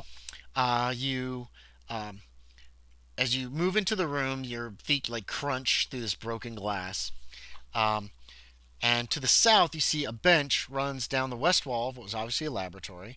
On the bench are various jars of powders and liquids and several pieces of chemical apparatus, some stained to different colors as the liquids they contained dried up long ago. There's a table against the south wall, forming an L shape with the bench. You can see that on the map. There appears to be a figure sitting in a tall-backed wooden chair with his back to you, and what appears to be an open book sitting on the table in front of him. There's also, it looks like he's wearing maybe a robe embroidered with a variety of mystic symbols. On the table is this candlestick, a tiny stump of unlit candle remaining in it, and a variety of other items, which even in the dim light shine with the warmth of pure gold. One of them looks like a human skull. This is what you can see. You know, your light strikes it as you move, probably just about halfway down the room. You know what I mean? Yes. So you've just taken a few steps in when you see this. Somebody sitting in this chair. Gotcha. Now, I don't mean to alarm you. Oh, is anybody following me? Oh, that's a good question, actually. I'll be going in after him. Yeah, I'll go with him. Okay. So, yes, you can hear the crunch of glass behind you. You're assuming it's Tex and Hutton. Because it's crunched. It's a lot of crunching. It's not just one person. I don't mean to alarm you, but have you been trapped in here? There's no reply from the figure sitting in the chair. I figured. Just thought I would ask because those were skeletons, maybe. This might be something too. Walk closer. Where are my pictures? pictures. There we go. Hold on a sec. Got a haunted house map. Haunted house pictures. Haunted house pictures. I'm going to approach more instead of like just behind him to touch his shoulder, like the cliche that is. I'm going to go on the far wall of it so I can get a good profile of him. The profile is a figure of a skeleton wearing clothing that's somewhat out of date, sitting in the chair. He's obviously been dead for quite a while. It looks something like this. As his head turns to meet your gaze. Nope, doesn't move. And, this is one of them dead skeletons. Dead skeletons, because you have to specify for Hazard from here on out. Ah, it's one of them dead skeletons. It's one of those dead people. Yes. This is the sitting dead. Oh. The sitting dead. Not the walking dead. So I'll move closer to inspect the table. Yeah. Several items on the table. Looks like a human skull, an apple, a rose, a set of 5 small discs. So the apple and rose look gold. Okay. They all appear to be made of golden gold. Rose. I'm gonna pick up the golden rose. I'm gonna put the lantern down on the table and like look around. You said there was a book too? Yes, there's a book open, like he was reading it. I'll look at the book. Maybe that mentions something about all these gold items. It says Ye Secret of Ye Philosopher's Stone on the title page. I pick up the book. Okay. Hold on a sec. Okay. Cool. Yeah. Nothing happens. Yeah, it's a book. You've got it. It's old. It's obviously been down here for years. Yeah, is it in decent movable condition? Yeah, mostly. You want to be careful with it. Yes. If you bang it around, it's probably going to fall apart, is your guess. So, it's been down here. It's covered in mold. You know what I mean? It's been down in a damp cellar for years. Okay, so it's damp in here. It's not. Yeah, it's damp like the rest. All these cellars have been relatively damp. Gotcha. Probably from the connection to the sea doesn't help either. Gotcha. Yeah. Keep this. The other two of you can make spot hiddens. Did you walk up with Hazard? I probably would have walked maybe around the other side. Okay. Yeah. So this one is dead, fellas, gentlemen. I don't say fellas. Yep. I'm normal success on a spot hidden. You noticed that title too, Hutton. I rolled a 06. You noticed it too. You guys kind of crowded around as he kind of like moved the pages towards the front, looking for who's this, who's it by, what is it, and then right on the front, just in big letters, ye secret of ye philosopher's stone. And then he closed it, and then he picked it up and kind of held it close to his chest like he loved it. Would I need to roll anything about to know what a philosopher's stone was meant to be? I'll allow you to have that knowledge if you want it. If your character, okay, because you're a learned person. Yeah, if you don't think you would know it, or if you don't know, then you can make an education check. But I would assume that you would have read. You love fantasy and all this. Yeah. Make-believe stuff or whatever. You definitely have heard of it, Sean, the Philosopher's Stone. I would assume. Yeah. Okay. And then, Aaron, you can either know what it means, or you can make a roll if you want it to be random. I rolled an 06 when you said to roll for. Oh no, that was for a spot hidden. Yeah, to see if you were able to easily read what was written before Hazard closed it and kind of said, "Mine, I'm rich and I need to be richer." I'll kind of let that slide. I might check out some of the other items on the table, though. Yeah, they're gold. You think? Do you have appraise? I have accounting. No, you need appraise to determine their value. I could roll an 05. Yeah, you could try to appraise them if you want to check and see how much you think these are worth. You got this. One of them is a skull. It looks like a human skull made of solid gold. No jawbone, as you can see in the picture. It's just like the top half of top part of a skull. It's kind of a small skull, actually. Like there's a skull, a rose, like and then coins and an apple. An apple, a rose, a skull, and 5 small discs. I'm gonna grab the apple and look at that. Yeah, it looks. Wow, this is really well made. Go ahead. Go ahead and make me that appraise check. And I'm going to let Hutton do something before I say what I'm doing next. That's fine. 03. Oh, 03. Shit. Put a check by appraise. I knew it. I believed in you. Holy crap. You guys roll lots of O's. Dude, I don't know what's up with these dice here recently.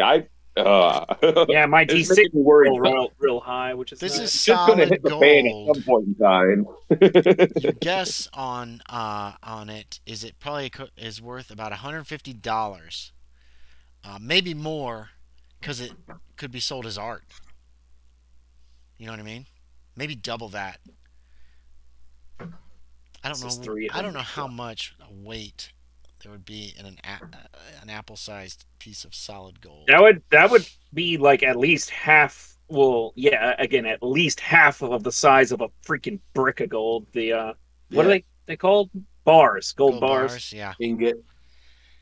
Ingots in Minecraft, but yeah, gold bars are what they have in. There's still an ingot though. Oh, I guess that's true. Okay. Yeah. Hutton, what do you want to do? I mean, you guys can start searching this room. It looks like there's other papers. Does it look like there's other paperwork on the? No, just this book is the only paper. Is the book? Yeah. There's all this lab equipment, but most of it looks really in bad shape. Okay. Jars of powders and liquids, chemical apparatus.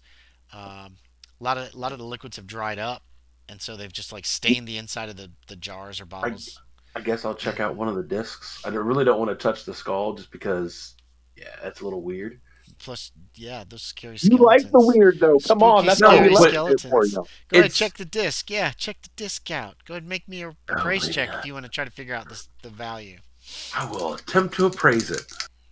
They're pretty small, but they're heavy. I failed. Because they're gold. Wow. It's not a coin. It doesn't have any markings on it at all. Okay. And there's a hole in the middle. It's a Ritz cracker. I'm not sure what the hell that's about. But yeah, It appears to be gold. Huh. I mean, it glitters like gold. Yeah. Does he have history? Could he do a history check? No. I do have history. Because I am a learned man. I just had a thought of what it is as a player, but I didn't know how I would ever know of it. But it sounds like a washer. There's no like a gold washer. Yeah, it looks kind of it looks kind of like a washer. But doesn't wasn't like Aztec gold coins like they had a markings. Gold coin with like a circle so it had something cut out of the middle of it. But they had markings on them and that kind of thing. So did Chinese coins have holes in them. But there would be some kind of marking. These are just blank. It's like just a disc. Yeah. With a hole in the center. And the hole's small. So if it's a washer, it's mostly washer. You know, like that. It's not like that. It's like... Yeah. Looks like there's definitely some fruit to our labor now. And I look at Tex. I'm sorry, I didn't catch what you said. Oh, I say, it looks like we've got some fruit for our labor. Appears so. I just drag your apple. Is definitely gold. Did you want some gold as well, Mr. Holland? Hutton? Sorry. Mr. Holland. That's like... I think that should be a trait. And then you get stabbed in the back, Sean. Should add a trait. We should add a trait for your character, Hazard, that he always gets everybody's names wrong. Actually, I'd be fine with that. we should just start doing that. You could start doing that. I suppose I could take a little bit. I mean, I haven't been... hands you the skull. Take this. Alas, poor Yorick. Sorry. Go ahead. I mean, these don't look like they'd be worth very much. They're small. They are smaller than the apple. And this isn't like a big ass apple either. It's a pretty small apple, like a crab apple. I could also just give you some cash for your efforts. Do you think he succeeded? It looks like he may have. I want to examine the chemicals. Yeah, okay. The chemicals is anything labeled? No. Uh-uh. Some of them have symbols on them. And I gave up my chemistry for geology. I should have kept it with chemistry. Yeah. My question some of them is, have weird smells. why did he end up dying? Most of them seem stale. You know what I mean? Like there's not much smell. You know when you have spices and you've had them in your cupboards for 5 years and you're like, there's just no. Oh, this smells like nothing. Yeah, it's obviously some of the stuff has obviously gone bad. More musty than cinnamon. Yeah. So it's just kind of want to check the corpse. Yeah, you search over the corpse. As you, how are you being gentle, James? Or are you like, give me your secrets? I start shaking him. Tell me. Yeah, no, I feel around his pockets and stuff like that. Oh, and, he does have a pouch. He has a pouch in one pocket. There's some money in it, American money, like coin money. That was used more in this time period than paper sometimes was anyway. There's $47. Ooh. How old would you say this corpse is? The coins are out of date too. You know what I mean? They're from like 20 years ago. Oh, something falls. It's like is it like Civil War money? No, it's from before the Civil War. Okay. It would be the latest dates that you would see on any of these was 20 years ago, so 1857-ish. Well, he's been. So something falls from the pouch as I move it? No, something fell out of his hand, out of the skeleton's hand. Oh. It hits the floor, crack, crack, crack, like a rock. It appears to be an ovoid pebble, about 4 ounces in weight, having a lustrous pale gold color.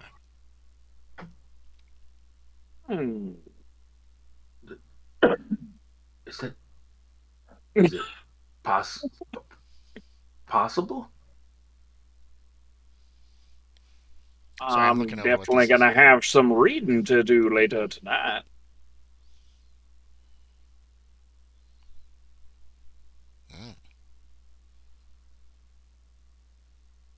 I'd make another fancy store for you, wouldn't it? Hutton. Hutton, it would. Oh, I'm sorry. You can add that onto your traits if you want, James. Trouble with names, you could just add. You could also put that under like psychological problems if you want. Actually, yeah, I'll do that in the phobia mania area. Or careless with names, you could say. You know, however you want to pronounce it. I like that. I know you have trouble remembering a lot of names, and it really fits for this character, though. I feel like he just doesn't care. It's not deep down he doesn't, but he wants to. He really does. Well, kinda, a little bit. I want to be likable. That's why I use everyone's first name. That's why he uses, even if you don't know them. Like the doctor. How disrespectful is that? Happy. Of walking in, immediately start talking to your doctor like you're best friends. The doctor you just met, literally less than a minute ago. Who's also African American and is used to disrespect from white people. Pretty much everywhere. Wealthy ones as well. Especially, but everybody, at least at first. So this poor guy has to put up with that. Okay. So he turned a kid's skull into gold? He probably got it from a grave robber. It is an odd thing to turn gold. Well, the rose, the apple. If you look in the picture, that skull is awful small. That's why. Yeah. He turned this stuff gold? He may have. That's the legend of the Philosopher's Stone. And if it's anything like Mr. Owlicious, who disappeared while he was cornered by myself and our posse, then maybe there is some truth in these books. He just disappeared? Apparently. He was there with them, but once we stormed in, he was nowhere to be found, and his compatriots said he just vanished.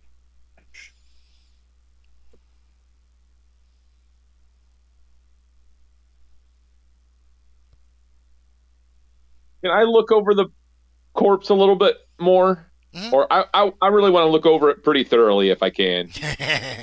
Going through the pockets. Take him violently. Yeah. Well, not just going through the pockets. Like, I mean, pulling back maybe some of the clothes a bit, seeing if he, like, I want to examine the body, I guess, a bit. Oh, you trying to see if he had any injuries or anything when he died? Yeah. Not that you can find. You're not a doctor. Are you sure about that? Oh, no. I'm not, actually. I'm not. Do you have medicine? I do not have medicine. Okay. First aid won't help. First aid. No, first aid won't help you with this kind of an examination. I think he's beyond first aid. Just a little. Just he needs like third or fourth aid. You can't find any like bullet holes in his clothes or stab wounds. You know what I mean? Yeah, that's kind of what I was looking for. There's not much left of him. He's a little more than a skeleton in rotten clothing, but you can't find any indication of. There's no damage to the skull. You know what I mean? He wasn't like somebody didn't beat him. Take him out with a blow to the head. You don't see any damage to the hands or anything like that. He's wearing boots. Shoes, probably shoes, not boots. Old rotten shoes. You can't find any indication that would indicate anything that would indicate how he died. Okay. So, a doctor might be able to, but after 20 years, there's a good chance there's no way you're going to know how this guy died. Most stuff's going to be the case. Forensics is not that good. No, not even close to being that good. This is he said a table, not a desk. It's a heavy, thick table. You don't see any drawers or anything on it. But it's got it's really built solidly, out of 12 by 12s. You know what I mean? I mean, it's not just like a table. It's like a fucking massive, 2 by 12. No, like 12 by 12s. This thing is built solid and big. It's bigger 12 inches by 12 inches thick. Yeah. It's massive for some reason. I want to inspect the tables for secret storage areas. Okay, make me a spot hidden. If there are any secrets, and someone is obsessed with secrets, you're gonna need a extreme success to be successful. I definitely know. Or you can just look for a long. You can always push the roll, James. Oh yeah. Don't forget pushing rolls. I always forget that. Guys, you know this, right? If you fail a roll, you can push it, and if you can tell me how to, you know. I always forget to remind people to do that if they want to. As long as I get a regular success, though, nothing bad happens? No, you have to succeed. Okay. And something bad happening might just be getting splinters or some bullshit, too. Gotcha. It's not like I'm gonna push it either way. Fall over on you. Or you can just take more time, too, and push the roll. You can do it that way, too. Yeah. So he's examining the table. He actually he's actually moving it and looking at this table, trying to find things. You guys can look too if you wish. I scoot the chair back with the dead man on it. Yeah, he slides back. His shoe comes off. I don't know if you guys want. It's going to take him a few minutes. I don't know if you guys want to help or can do the same thing or gather the gold or what. I got an 05. Okay. I'll pick up that hard extreme off the table too. You're taking what? That gold skull. The gold skull, yeah. It's small. The picture makes it look small, so I'm saying it's small. It's probably a child's skull. Yeah. Do you want to appraise that? Billy. Do you want to try to appraise that too? It weighs a lot more than the apple, why not? that's for sure. Sure, why not? Okay. It's hollow. 97. That's a crit fail. Ooh. This thing is worth at least $5,000.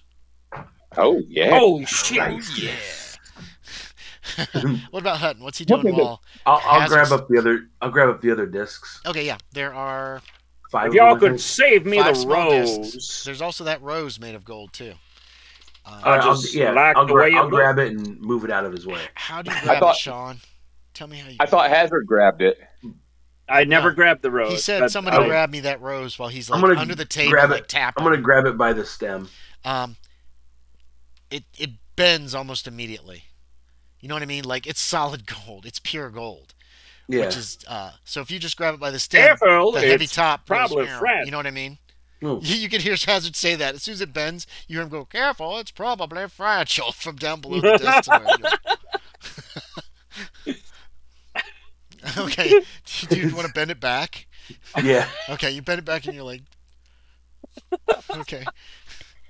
All right, Hazard, you made an extreme success your second time. You pushed roll. You do find, as you come back up, there is a drawer. It is in the front, but it's only accessible from the bottom. You know what I mean?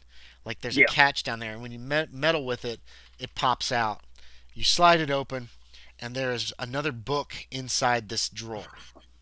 Yeah. Oh yeah, well, you probably have something on the cover. It just says Jean Verroux's. Hold on. Jean Verroux's French book. Jean Verroux's Big Book of Pictures. Big Book of Pictures. Hell yes. I've never found a Cthulhu picture book. Make a sanity check. I hate you guys so much. La Livre de Jean Verroux is what it says. It's written in French. Does your guys speak French? Any of y'all speak French? Okay. No, I took Latin. Don't look at me. I actually almost chose French when I was making the character. You don't think you do not think that Graves speaks French either. Oh yeah. You've never heard him speak it or talk about it or anything, and you know he's never been to France. What about that Cajun with Jack? That's not a bad idea. Might check him, but if not, I'll get a translator. Yeah, a lot of French speakers out here.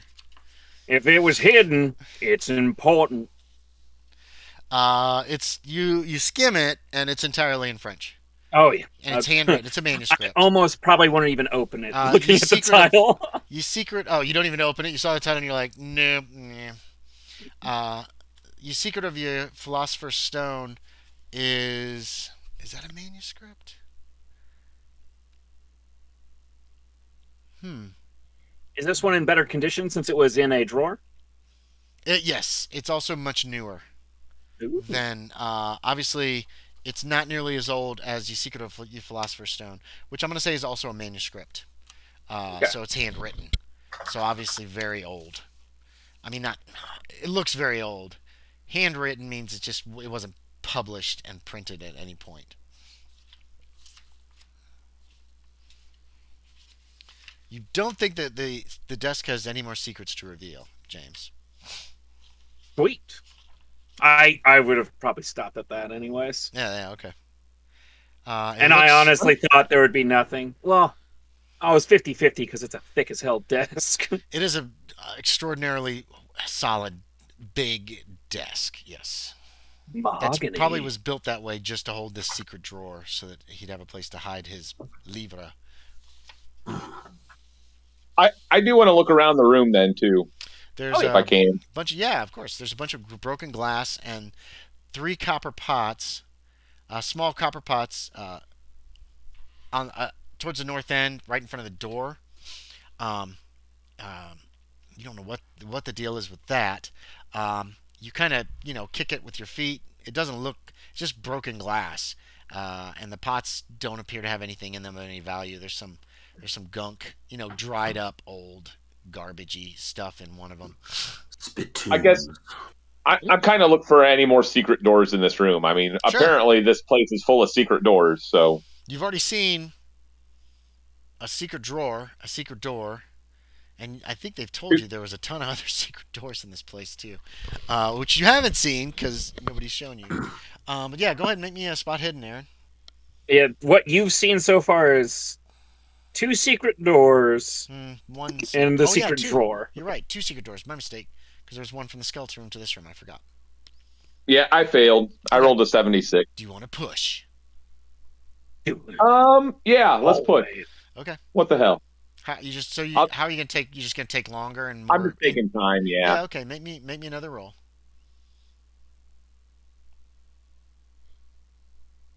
And that is a 13. Is that an extreme success? Oh no, just off. Okay. So 3. you look for about an hour.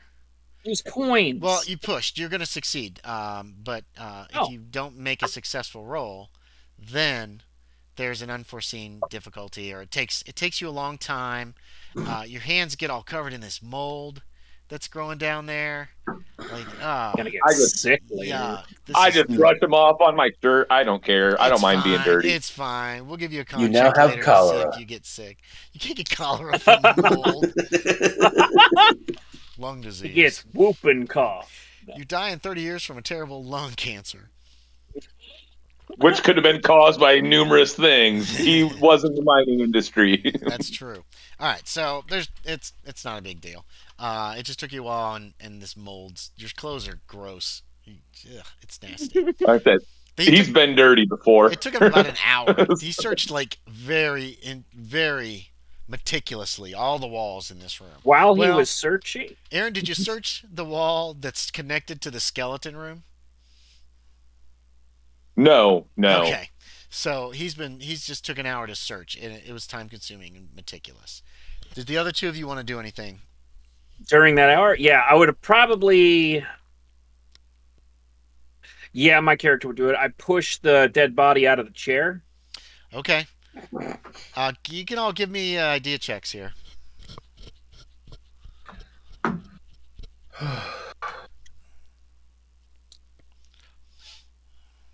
Extreme success. Oh, okay. Mine was hard. Swear these dice, the 50 and 80 look the same. Oh, I would have succeeded either way.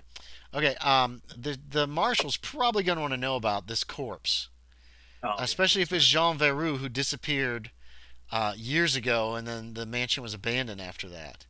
Okay, that's where I heard the name before. All right. Yes, it was in the paper. The Verrou house, the Verrou mansion, was mentioned in the paper yesterday. I probably have him, and I'm about to push him on the floor, and then I go. You're like, probably should slide this back to his desk, and I close the secret table. Click.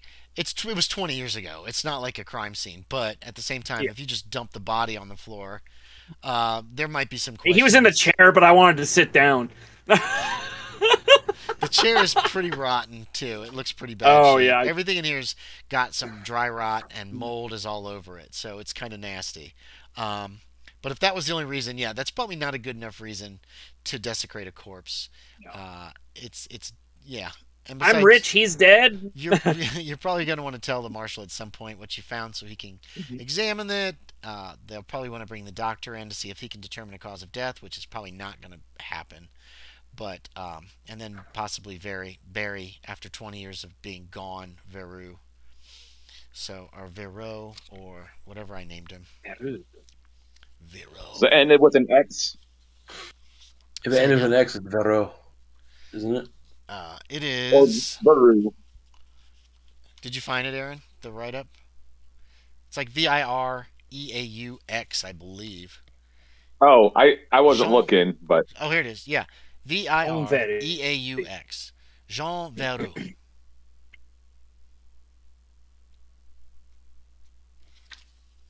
Now, Jack knows quite a bit about this because he's talked to people about this house, but you guys have probably heard some things around town. I only know what I read in the paper. That's right. You're brand new here, so yeah. Yeah, and I probably only know what was in the paper then too. I'm probably just gonna wait for Tex to stop rubbing the walls. He eventually gets done, wipes his dirty hands on his shirt. I would have probably gone to talk to Daniel. Okay. It's Daniel's out there in the dark. You only had one lantern, so he's pretty unnerved by the whole situation. Actually, no, he's not gonna. He's not waiting in the dark the whole time. Okay, we're going to retro in that at some point after you enter this room, he came to the doorway of this room. Mm-hmm. He'll keep watch there. He's not going to sit in this, after losing 2 points of sanity, or however many points he lost, he's not going to stand in the dark with a bunch of skeletons smashed up and scattered all around him. So he did come to the secret door to this room. He did bring the bar with him. He grabbed it on the way past, and he brought it and leaned it up against the wall in this secret room. And he does have those books of he did have that matches though. That's probably what he used for a very short time, and then thought. And then there was that candelabra in the other room. He didn't think of it. I didn't think of it. All so right. he just came, and he's in the doorway here watching. Because it's a little unnerving, and it's very dark. There are no windows in any of these cellars. You guys have noticed that. So what's the plan? What's the general plan? It's 9:40. We're gonna wrap up here in a couple minutes. Okay. Let's go back to town to talk to the marshal. Okay, and so basically we can just gloss over that. Yeah. What are we telling the marshal? Are we telling him everything that we found here? Because killed him. I'm gonna tell the marshal. Y'all can tag along if y'all wish. I'm talking about this golden stuff. They might want to confiscate that. That's up to y'all. If he questions, I'm not gonna lie to him, but I'm gonna tell him what we found, which was the previous owner of the mansion dead at his desk after we went through another secret door. All right. Yeah. Okay. You go back. You tell him that. He wants to escort you back to see this secret room. Blah blah blah. I left it open for you. You go back. You end up going back. No, the body's still there. He wonders why there's bones everywhere. Yeah, he does wonder why there are bones everywhere. And he will question you about that. But why does it smell like gun smoke in here more than it did last time? He's more concerned. That is kind of weird. He is a little more concerned with Varro's body. He gets you to show him how to open the secret door. He closes it. He's going to come back with some deputies and some other people to remove the corpse to see if it can be identified. Over the next couple days, that there's rumors around town about Jean Varro's body was found by William Hazard, who went back to the house, found it in a secret room. In all the excitement, he forgets to question you more about the skeletons. And, all the really old yellowed bones down there, which don't seem... those are probably gathered up as well in an attempt to... those are gathered up as well in an attempt to identify. I mean, there's no real features on them. But you're probably questioned a couple times, and it looks like you guys just broke into the house, basically, and checked out the secret room. And I did mention to the sheriff that I was curious about that other door. Yeah. And there's a lot of rumors that start going around town. Is there anything that y'all would want to do before, say, the following Monday? Anything specific? Or for now, you still have other things. Okay, so we'll stop at the end of Friday. With coming back to town, rumors start flying around. Oh my God, they found Jean Varro's body after 20 years. He disappeared back in 1857. Does the news guy try to get with me? Yes, he wants to talk to you. Cunningham wants to talk to you about this. Why did you go back? What did you find? What was in the room? He's trying to get all the details. So again, Hazard, you're the terrible spokesman for this party because he wants all the deets. I play footsie around the stuff I don't want to talk about. That's not being honest. He's a good newspaper man though. So he keeps saying, he's like, okay, so what about all these other skeletons that were found? What was up with them? What about what else was in the room? What else? How did you find him? What did it look like when you got there? He's going into all this detail. He's a newspaper man. He's a good one. And so, am I around all this questioning? If you want to be, you could be around.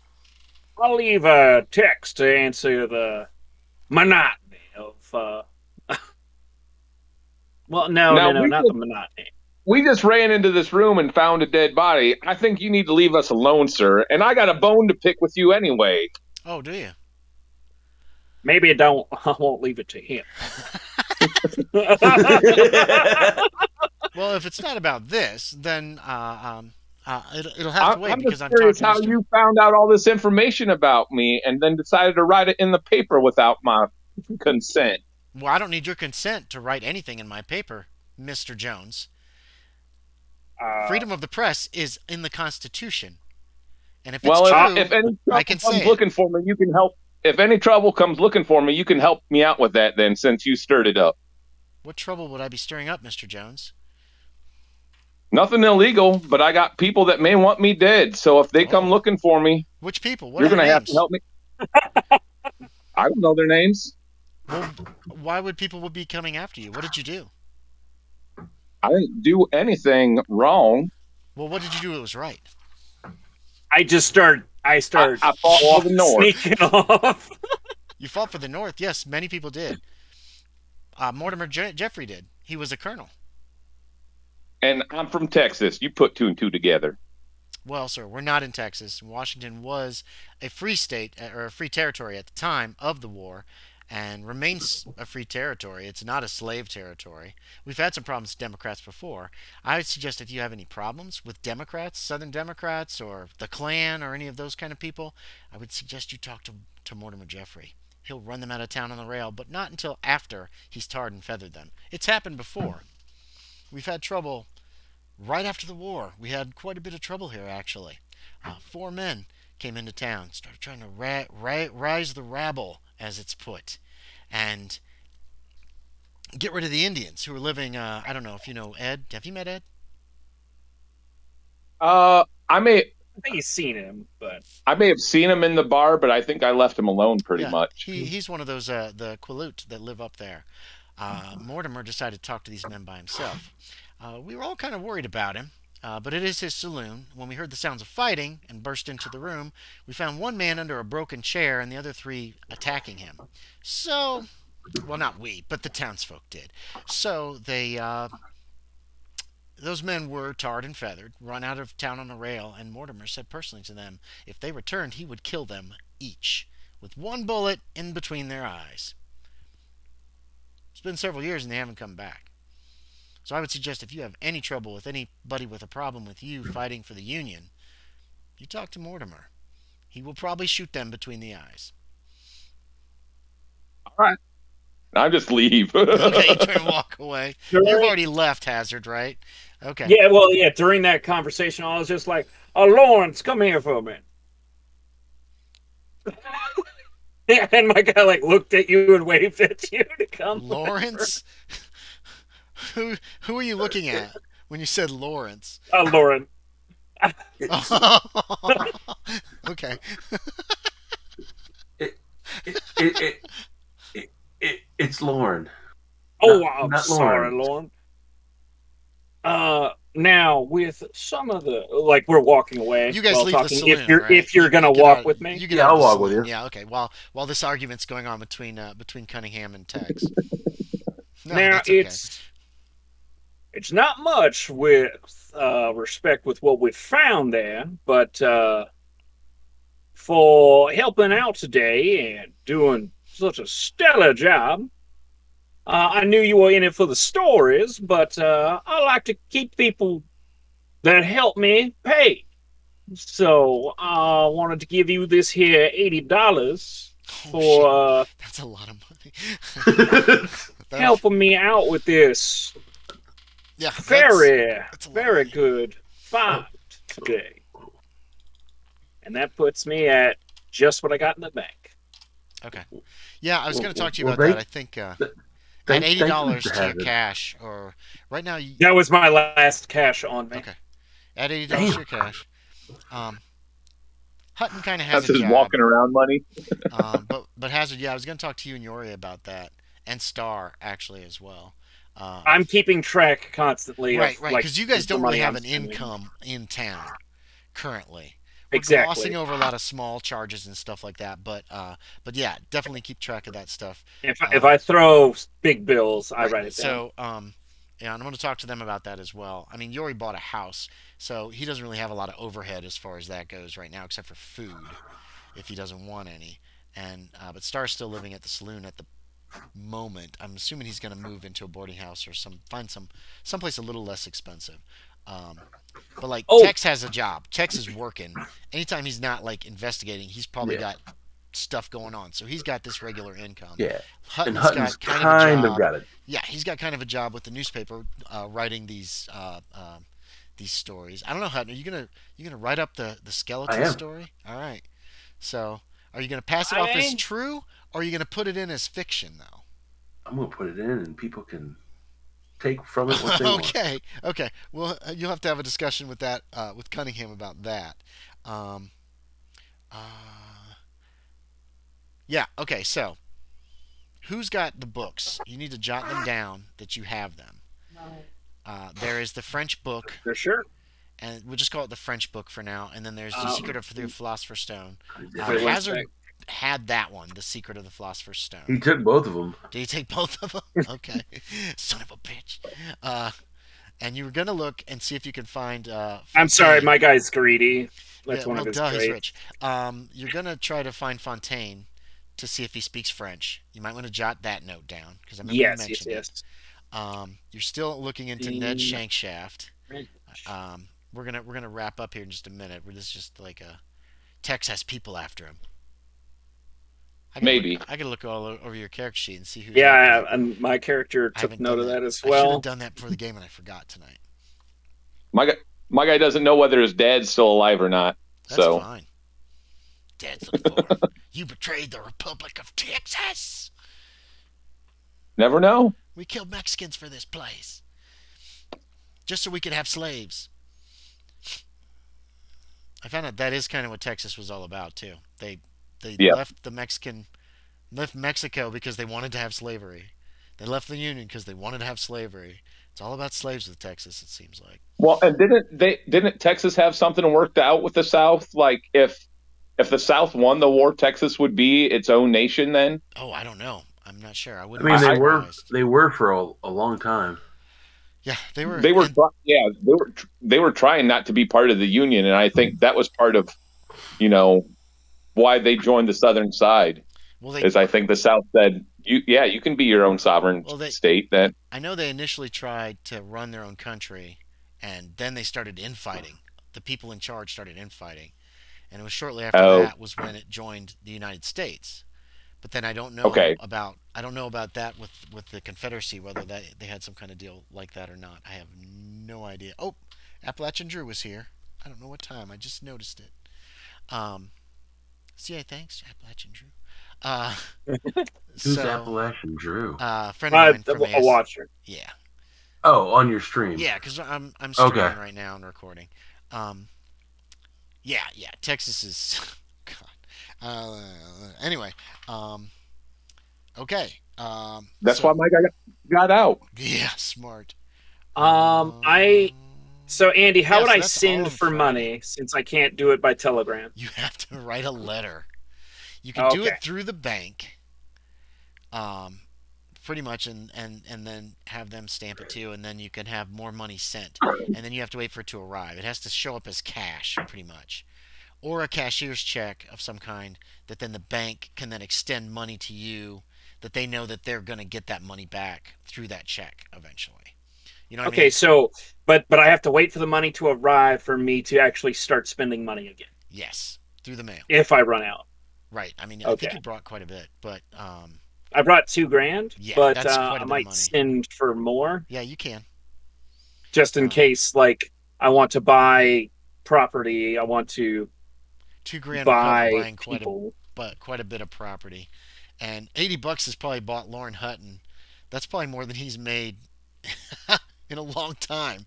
He's only got months to make that much money. What? I forget. Did I pay the hillbillies? I forget their names. Yeah, you did. You paid them. No. Like 500. Yeah, that was that money that. Remember what's his name gave you? Yeah. Star gave you that money. Used that money to pay the hillbillies, I think. So just in case, and then you got some money out of. You were going to get money out of. You still had like $150 in your pocket that you paid their bonus money with. Yes, and then the last of the money just went to. Yeah, you forgot a couple of some of their money, but they didn't seem to notice, so it's not that big of a deal. Yeah. If I forgot it, they definitely forgot it. Yeah. But I did want to send, just because I don't know how much the Pinkertons are going to cost me, if I was to have a conversation with them. The Pinkertons? I'm sorry, the Pickersgill. Pickersgills, okay. Yeah, the Pinkertons are a detective organization. They're union busters. And they do a lot of work. They are not the company you dealt with. You dealt with a private company, private detective company. Pinkertons are big. They are across the country. I'm trying to think if I would hire them to bust unions. Yes, probably. You're rich.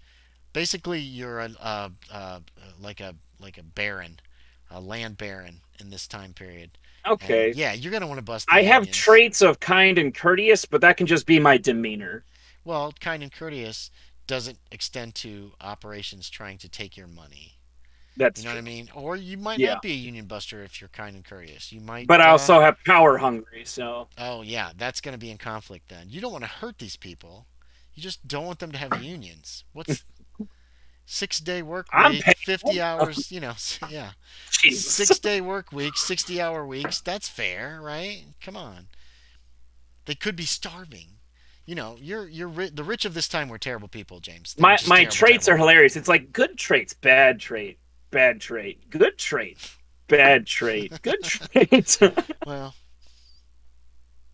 so that's up to you, but yeah, the rich of this time are worse even than the rich of today, as far as that goes. They would do terrible things. They would. No, I'd probably be bad then.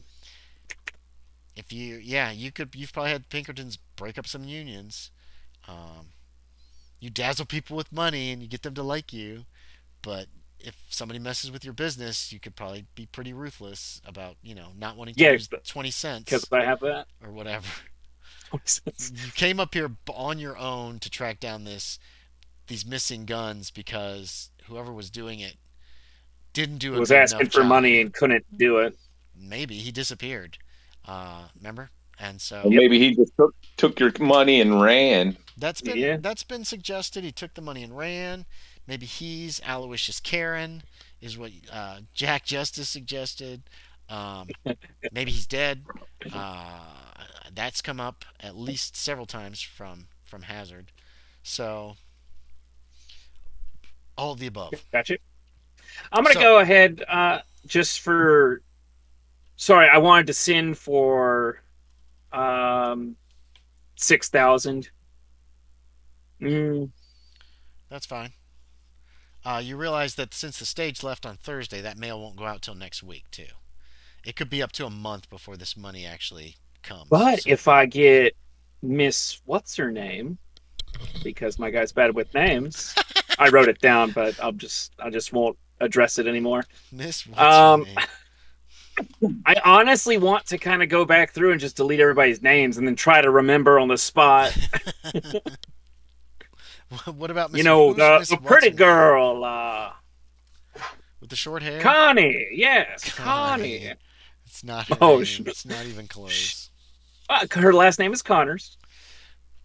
So I'll probably have it written down so I can. Somebody's name up so bad they'd punch you.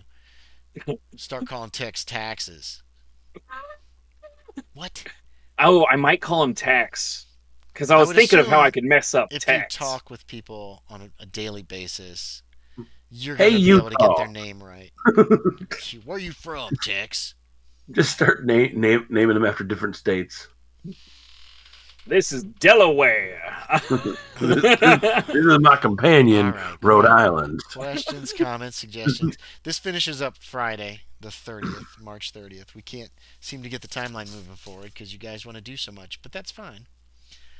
You did manage to finally... I did want to... You still haven't explored the entirety of the mansion. Yeah, I want to go to the second story at some point. What'd you say, Aaron? I said that helps with the people that aren't here. It does, because I'm sure Kyle... I know Yori wants to be at the town council meeting. And I'm pretty certain Kyle wants to be too, as he's been pushing this whole mayor thing. Oh, yeah. Who else who else is playing? Those are the only two right now. Those are the only. I think that's just those two guys. Yeah. So, and then your girl. Yeah, Paige has been really busy. She said. Wanted to join this too, right? Yeah, she was talking about, but I haven't had much communication with her, so I don't know what's going on exactly with her. And I'm wondering when Jacob's thinking about joining. Our friend Jacob has also rolled up a character to play, but yeah, no, I'm wondering what's the have you mentioned hiccup? it to him when we're playing? I mean, Sorry? he's a member of this group. Have you mentioned it to him at all? Yes. Okay. No, I harass him semi-frequently he's a member about of the group, and I'm it's getting a little tiring, like having to contact everybody individually to be like, hey, we're playing. Just pop in once in a while and check game setups. Yeah. You three have been the best about, good communication and coming to games, and if you can't make it, you let me know immediately, and I really appreciate that. I was almost going to text you that I was going to be a little late because today was bad. As long as you let me know, I don't mind, and we can make I got it work. A flat, and I couldn't get the lug nuts off. Oh yeah, they rusted. I managed to jump on the tire iron to get 2 of them off. Mm-hmm. Yep, and then I had to wait for a good Samaritan with a nice socket wrench set and then he jumped on his to get the other 3 off. Yep. But then we couldn't get the tire off because it was tight, so tight. Yep. So then I've had that happen. I told them to leave because we were just burning their time. And then another good Samaritans came by and he wouldn't leave. I was just like, I'm good. I'm got a ride coming. Blah, blah. And he gets up and he just pries it off with a tire iron. Yeah, you have to like just a nicer looking tire iron. Yep, apparently. We were kicking it and stuff. Yeah. But and he was able to pop it off, so then I could finally switch it out. Success. Yeah, that's okay. If you're ever going to be late, and that's just how let me know. I was too late, 2 hours late for work. But I get overtime all the time. Well, I told my boss, so he just changed it, so I wasn't even late. Okay. Sounds like a pretty good boss. Unlike William Hazard. Work them into the ground. Wasn't that your guy was like that too, wasn't he? I did that in you did that to Yori, and he was like, I gotta go. Is he crying?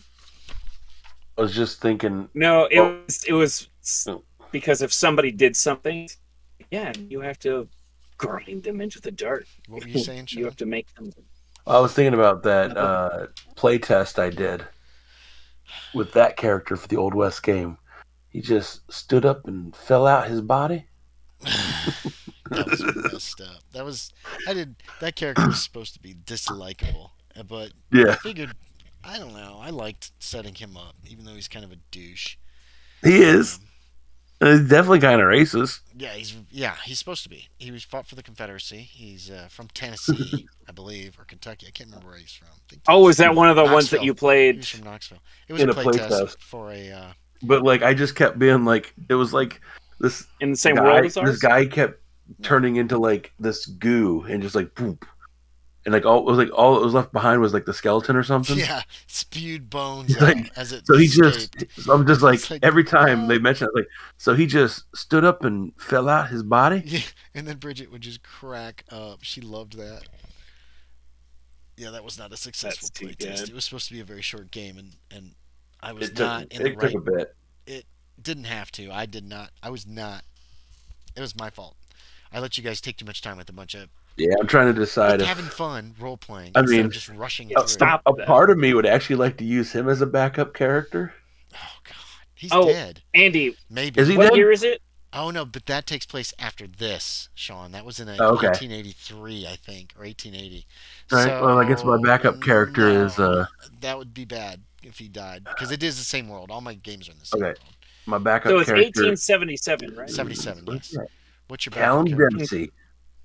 Callum Dempsey. Callum Dempsey. Oh, is he the guy?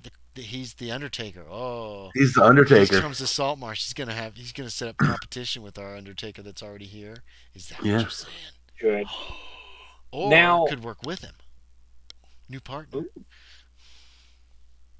Yeah. Would I? There's the actual gun comes out 10 years from now. So I would not be able to have my R&D department working on something like that Nope. to be even usable until that time period. I will give you the double-barreled cannon, though. No. No, I like the if cannon it's you not gave invented me. yet, then no. What gun came out in 18? How many years? 1887. So 10 years from 10 now. years? No. Like which gun It's is it? just the lever action shotgun. Oh, no. Nope. No, this is it's not available. It's just a lever action shotgun. Just a lever action. So I got a shotgun It with doesn't 6 sound like shots.